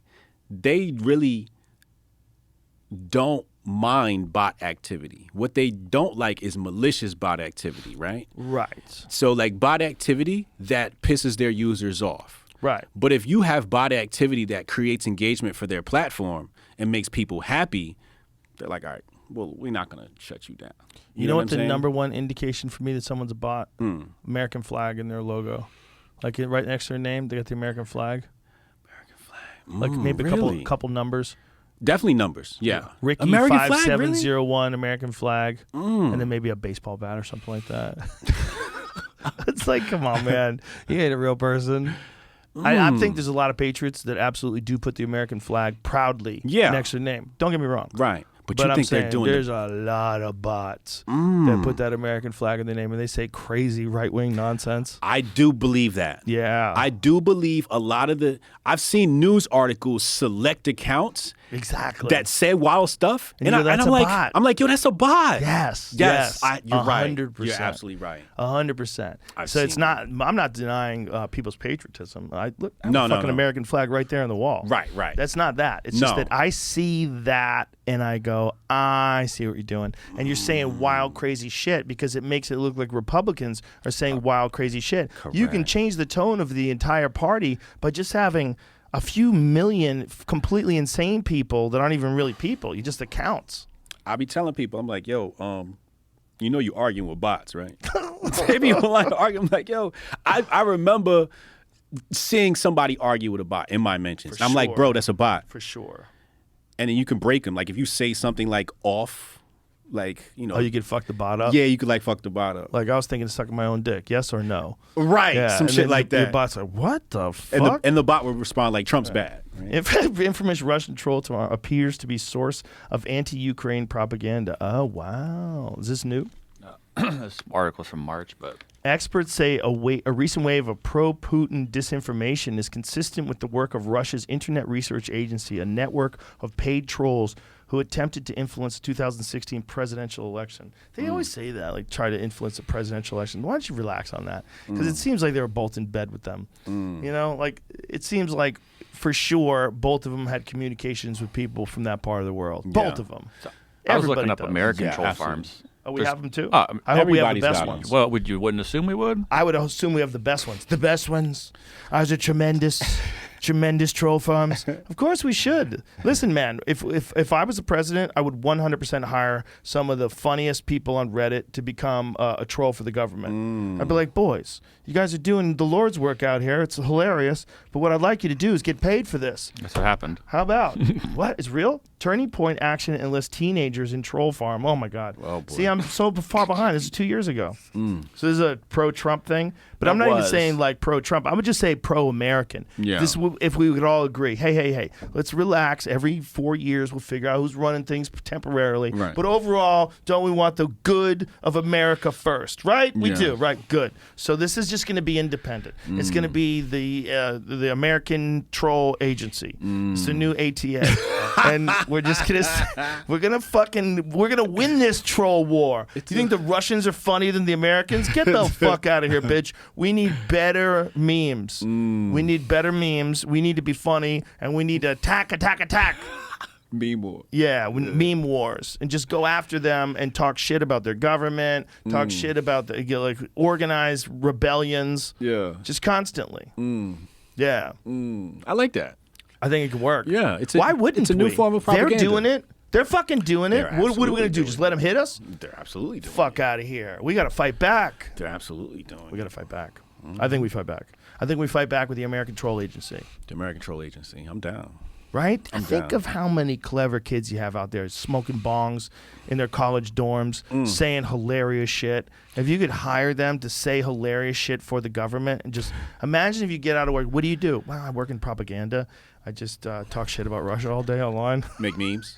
They make more money for themselves, though, just making their own propaganda. Yeah, but just to get them going. No, that's what I'm saying. They already know that the government can't pay them more to do that job for them than they're already doing for themselves. Who, like kids? Yeah. Yeah, they're making so much money. Doing what? Like twitching and shit? No, just like causing controversy to get Instagram likes and YouTube views and right. But if there was a afterwards. job straight out of high school, for sure you would get a population of people that would take to that job. Yeah, they would. I'm not saying that a lot of like more independent people wouldn't start their own shit. That's sort of what I'm saying, though. Like if I was a 15-year-old with 15 friends and we had a band and all that, we would be doing all of this shit, making our band famous on YouTube, making 1,000 fake accounts. We would be causing controversy just because it's fun. It's essentially like prank calling in the 80s and 90s. It's like, what do you do now? You fuck with people online. Right. And it's definitely happening. Interesting. For free or for money. That's what we do. Interesting. That's what we do at Men of Order. That's Jeff be killing it with the meme. It's Yeah. meme war. What's meme warfare with Men of Order? So when you do that, are you how do you create a meme? Do you create a meme because you see like Biden do some stupid shit with his hand out, or he's Yeah. trying to shake someone's hand that's not even there? You go, we got one there. Yeah, And then start with that image. Well, we're more like masculinity, so Oh. we show this and that, right? Like people who read Men of Order and people who don't read Men of Oh, Order. okay. You know what I mean? So you'll have Right. like your pussy hat, whatever, and then the Giga Chad or like we got a Joe Rogan section on our site. No, I didn't know that. Yeah, we provide summaries of your episodes on there. No shit. Yeah. Oh, that's hilarious. Yeah, we do summaries so people can know, like, hey, what was covered in this, and jump right to the timestamp and da da da. Oh, well, thank you. That's cool. Yeah. It's an awesome time for stuff online because a guy like you and the way you handle yourself online, very entertaining. But Thank you wouldn't have a spot in mainstream media if you were around 20 years ago. Like where would they put you? Like you exist in this, like you say, trolling and not trolling at the same time state. You got a lot of really good points. You're funny. And people would be like, he's too radical. He says crazy shit. He says like eugenics is good and he's happy when old people die. It's like dark stuff. He said he can't wait for Trump to run again. Like this guy's not for us.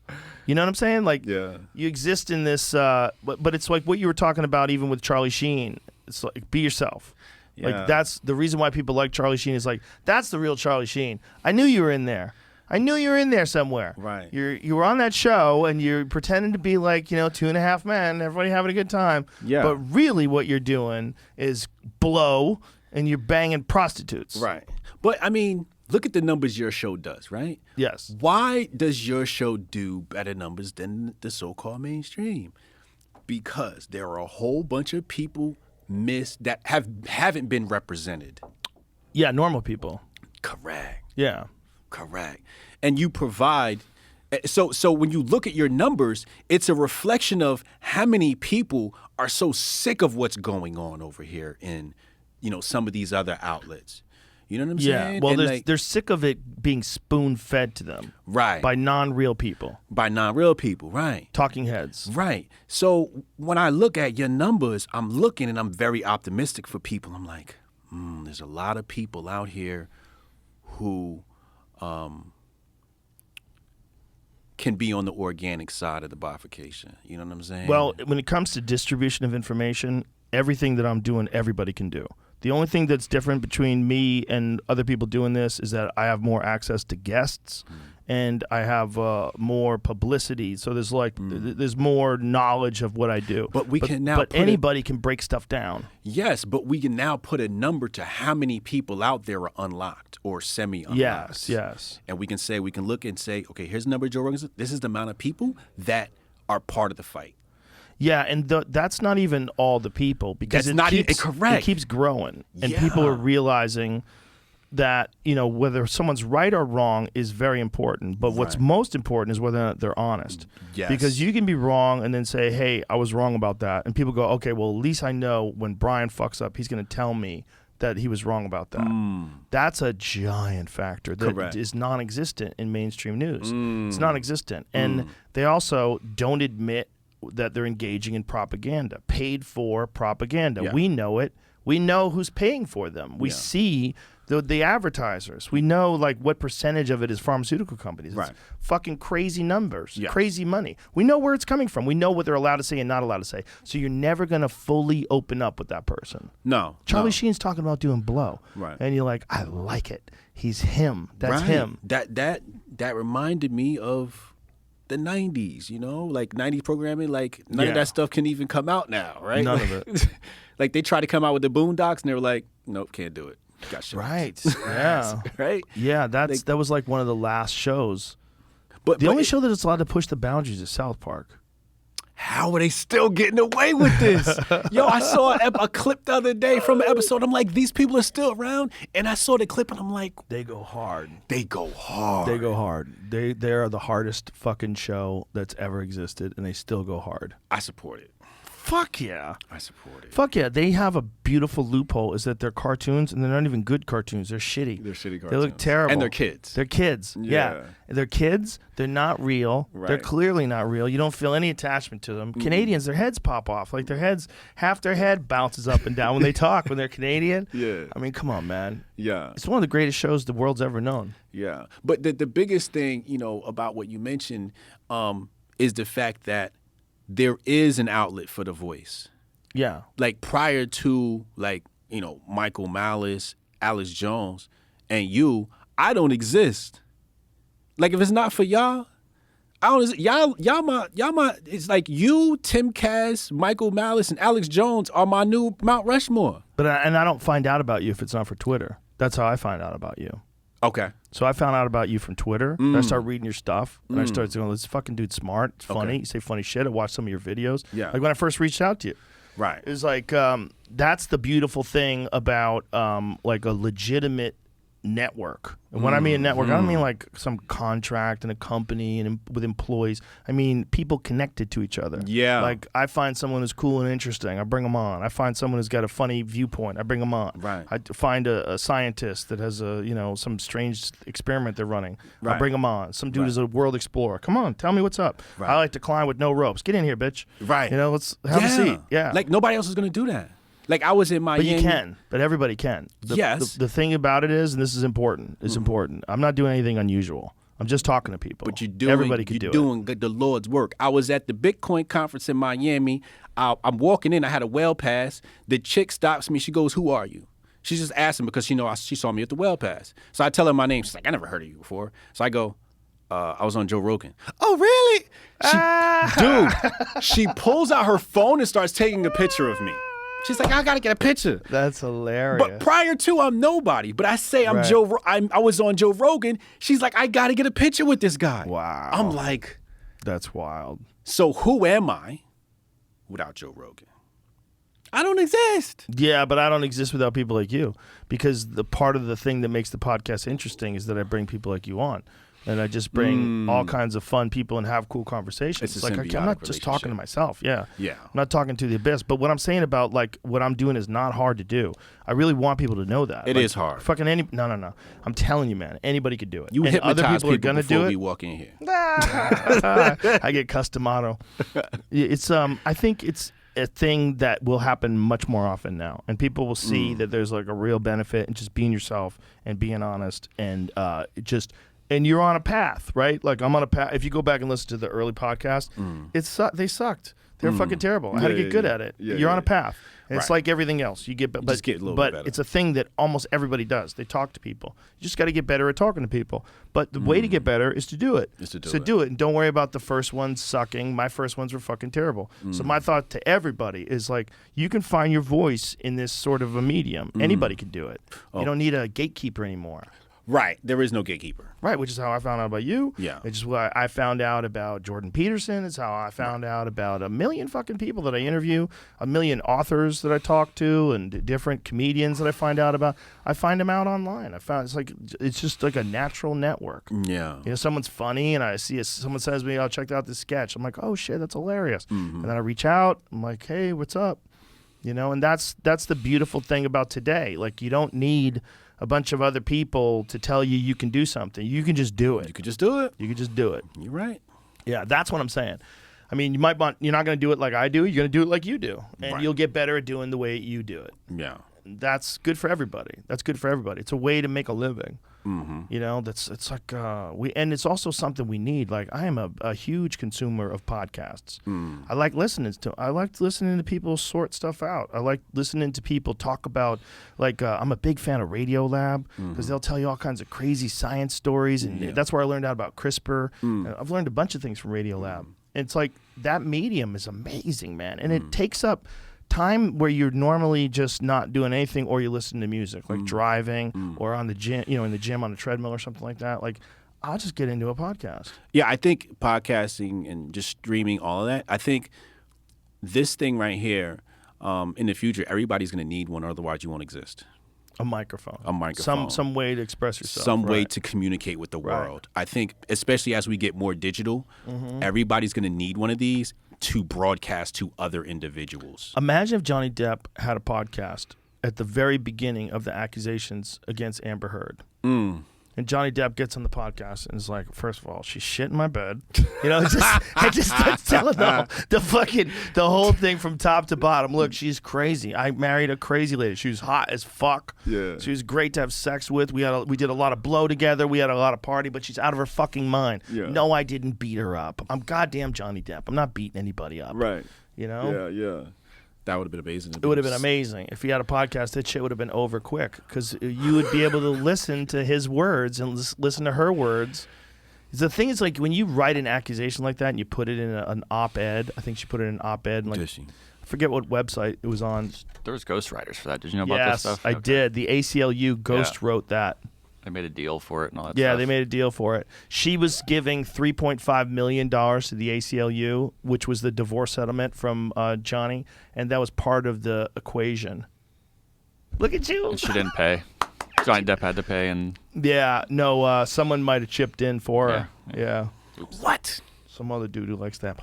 What's real anymore? I'll tell you what's real, that pussy. That pussy must be out of this goddamn world. The crazy ones are always the best. They're always the best. They're always the best. I bet she, for whatever time where you have sex with her, I bet it is the best ride you're ever on. And you're like, I don't give a fuck how long the line is till I can get on that ride again. The line might be weeks of like her throwing vases at you and fucking throwing the fucking refrigerator over and trying to stab you with a fork because you didn't pet her cat.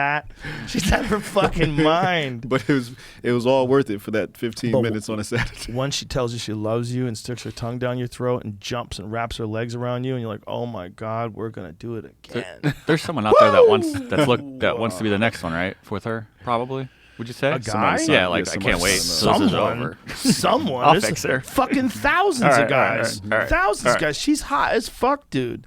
And at one point in time, they did like, wasn't there like, we tried to talk about this yesterday, wasn't there like a mathematical analysis of her face? So she has the most perfect face. Really?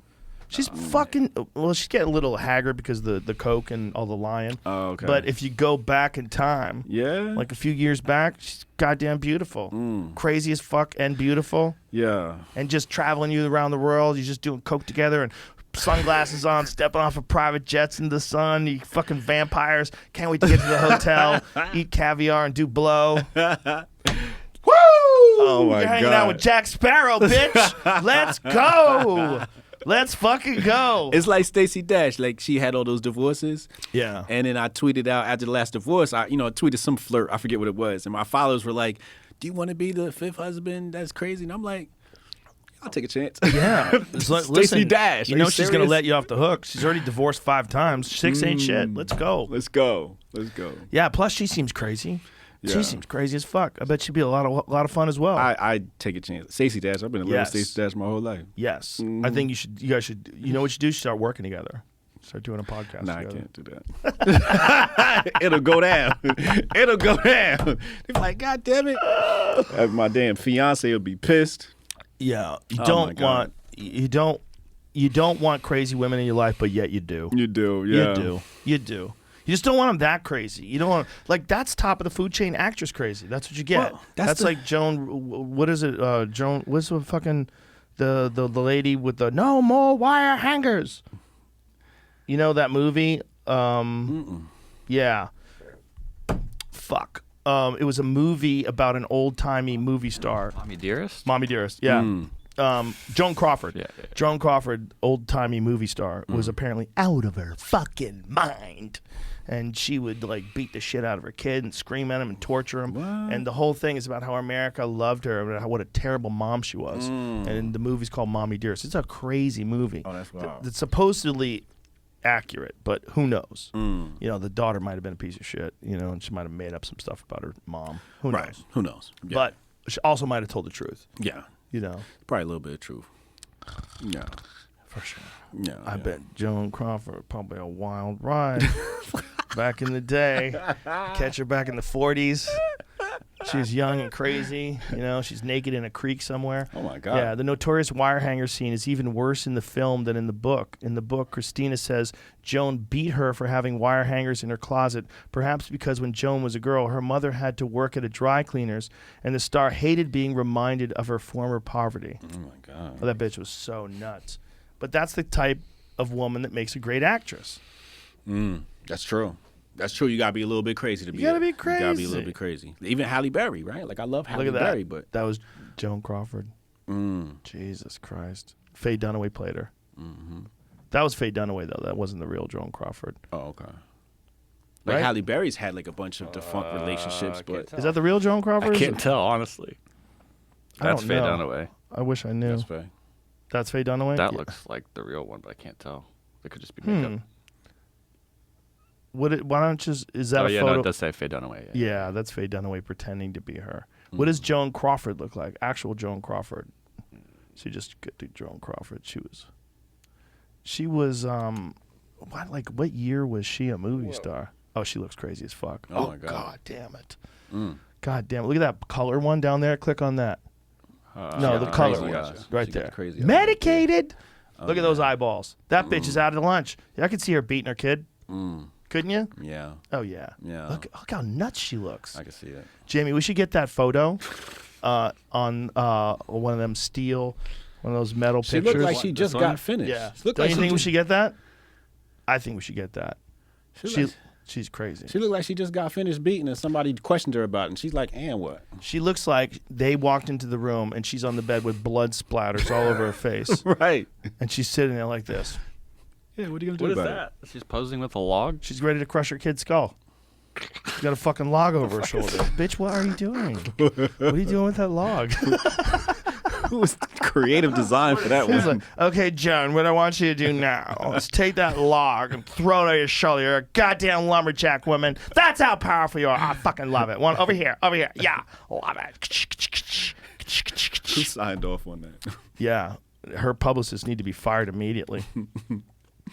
Yeah, but that's, I think we didn't know that people were that crazy until we're seeing all this stuff, like this trial and all, the OJ trial, and like whenever you get to a chance to like dig deep into these people's lives, you're like this is not like what I thought. It was so romantic and so amazing, and what a life they have. And no, out of their fucking mind. She Is did a that bunch her? of horrors and thriller movies, so that might have been why she looks a little extra crazy in some of the pictures. Yeah, that's Oh, like she was extra crazy because she was in the movie being crazy. Yeah, like just Possessed is the name of this movie. I bet she was so much fun. You gotta be a little bit crazy to play a crazy person. I bet she was so much fun. Do it well. Yo, you wild. Just you and her in a pickup truck and some fucking whiskey somewhere. Oh my God. Come on. Oh my God. Out there staring at the stars. I bet she was fun.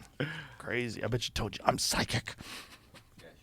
So she signed her contract in 1925. Woo! 1925. What was happening in 1925? Okay, that was the Roaring Twenties. Yeah, man. Yep. Yeah, money was flowing then. Imagine what that life was like. Imagine being a movie star in 1925. Like, what the fuck, man? Massive power. Well, also, it's like there was no movie stars before. Right. Like, when You're the was the first. first movie star? Yeah. Who was the first? Who do you think was the first American movie star? You saying like, in my opinion, or based upon fact? I mean, I'm just guessing. I mean, was it Charlie Chaplin? Was it Buster Keaton? Well, talkies or non-talkies? Well, exactly. Let's say right. non-talkies first, because that was the first real star, right? When I type it in, Florence Lawrence comes up. Let me see this lady. Lawrence. Florence Lawrence is a terrible name. Yeah, it is. Somebody gave her that name. Florence Henderson? Nope, it's not going to work. How about Florence Lawrence? Rolls off the tongue. That was what a hot lady looked like back then. Wow. So she's probably in silent films. You imagine how much skill do you really have to act in silent films? You just have to kind of show up. It might be harder. It might be the move, man. The move. What's about it, Jamie? Just a fun story, maybe a death hoax that launched her career. Oh, what? That's interesting. I don't know. I mean, this might be a longer In story than that, 1910, Florence Lawrence opened the newspaper and discovered she was dead. The actress recalled seeing her obituary on the way to work, writing in a 1914 article for Pluto Play. I was startled to see several likenesses of myself staring me in the face, topped by a flamboyant headline announcing my tragic end beneath the wheels of a speeding motor car. They called them motor cars back then because they were new as fuck. Story was obviously a lie, but it made Lawrence's career. The ensuing publicity frenzy made the silent era star a household name at a time when most film actors didn't receive credits for their on-screen work. They were simply nameless faces. Oh, wow. They were simply nameless faces to their fans, which is why Lawrence is often called the first movie star. And that was all thanks to a manufactured crisis. Wow. Prior to her death and resurrection, Lawrence had already starred in over 100 short films. Following the footsteps of her stage actress mother, Lotta Lawrence, oh my God, it's a real name. She had put in stints on the vaudeville circuit and at an early American studios like Videograph company before landing at Biograph, the launching pad for future industry heavyweights D.W. Griffith and Mary Pickford. What the fuck is life back then, man, with all silent movies? You could pay people in like fucking school lunches. They used to watch movies like in this little box. Really? Yeah, it used to like peek in. You pay like 10 cents or whatever it was, and you'd look you inside. Would crank it. I'm not sure. Maybe, but I know you looked inside this like I forget what they call it with that little. That was the first way they saw movies. That was the first wave. That was the first wave of like picture films. They advertised the length of the film and how long the reel was. Let me see. It's like we nail right here. It says these two films at the bottom. We nail a lie. Wow. 950 feet is the length. That's crazy. The Broken Oath, length 950 feet. The Time Lock Safe, length 960 feet. So it's like it's probably 10 seconds longer because it's got 240 more frames. Look what it says: a drama that suddenly, sadly, unexpectedly turns into a farce. If your little child were locked in a safe and you paid a professional safe blower a stack of money to get him out, and then found the kid safely, what does that say? Ensconced? Yeah. Ensconced in a towel basket and not in a safe at all, would you be glad or would you be sore?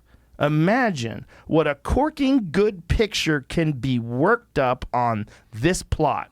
How crazy the way they advertised shit back then. Yeah, it's good copywriter right there. If you never do another thing in your life, get Mother Love, released March 7th. Our film, I don't know what that word is. Deep. You can see this line here. These are all like what's out right now, and then it says the feet of how long they are. Wow. I can't read it. So what year was this? This newspaper. That is fucking bananas. 1916, 1910, 1910. That is fucking bananas. Billboard. How wild is that, man? The fucking length of the film was how they advertised That's it. wild. That's very interesting. The crazy thing is, dude, that was just 100 years ago. Right. That's what's crazy. Right now, it's like a lot of people don't even shoot with film anymore. Wow. Everything's digital. Yeah, that's not that long. Here's No. one more cool thing I think. It's advertising opera chairs here. It says they're $1.20 and up, but they're folding chairs. $5. I guess maybe donation and up.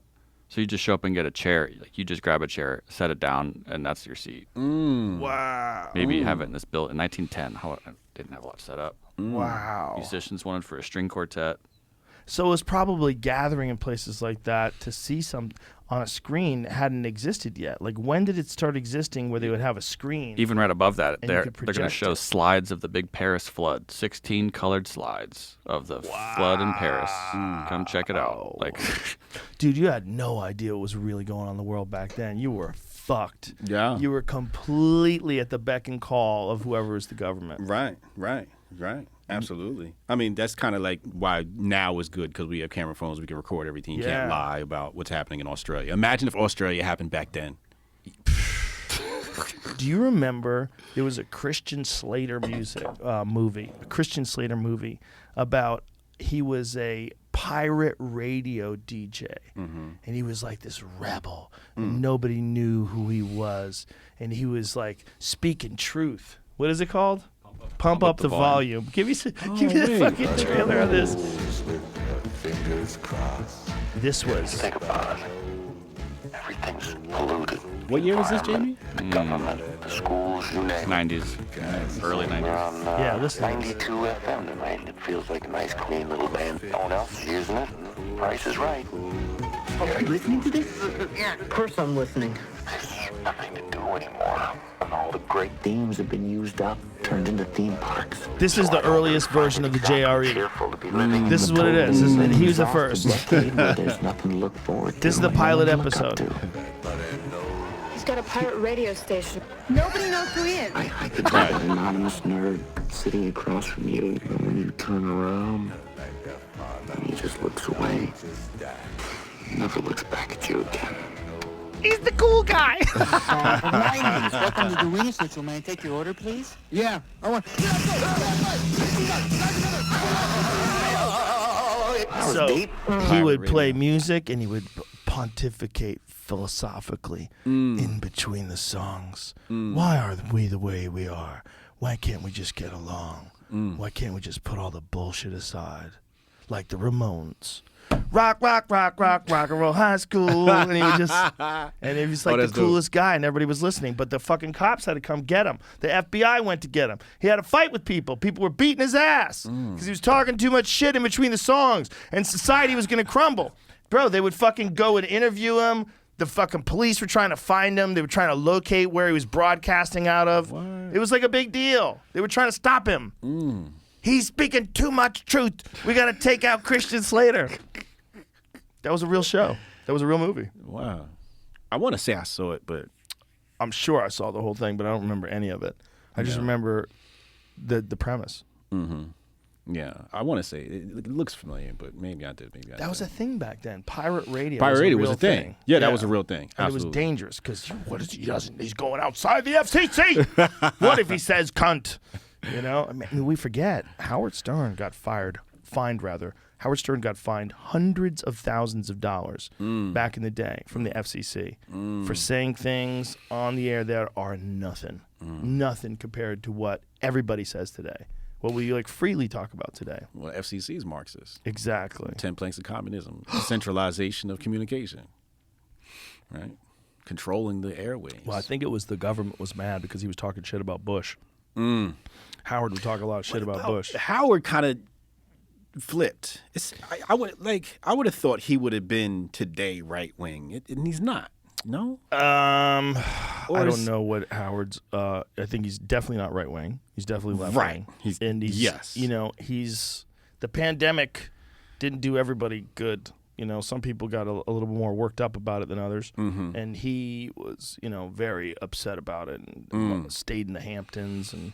He's definitely become like more of a left-wing person. Yeah. In my book, though, he's the greatest DJ of all time. He's the number one guy. It'd he's be the hard Richard to argue Pryor. Yeah, he's the Richard Pryor of DJs. Right. It would be hard to argue. Hard to argue. Yeah. None of what we're doing exists if it's not for Howard Stern, because Howard Stern pushed the envelope before anybody was ever doing it. Yes. He put himself in danger. Right. He literally was getting attacked by the government. They were going after him. They were they were financially penalizing the companies that he was in.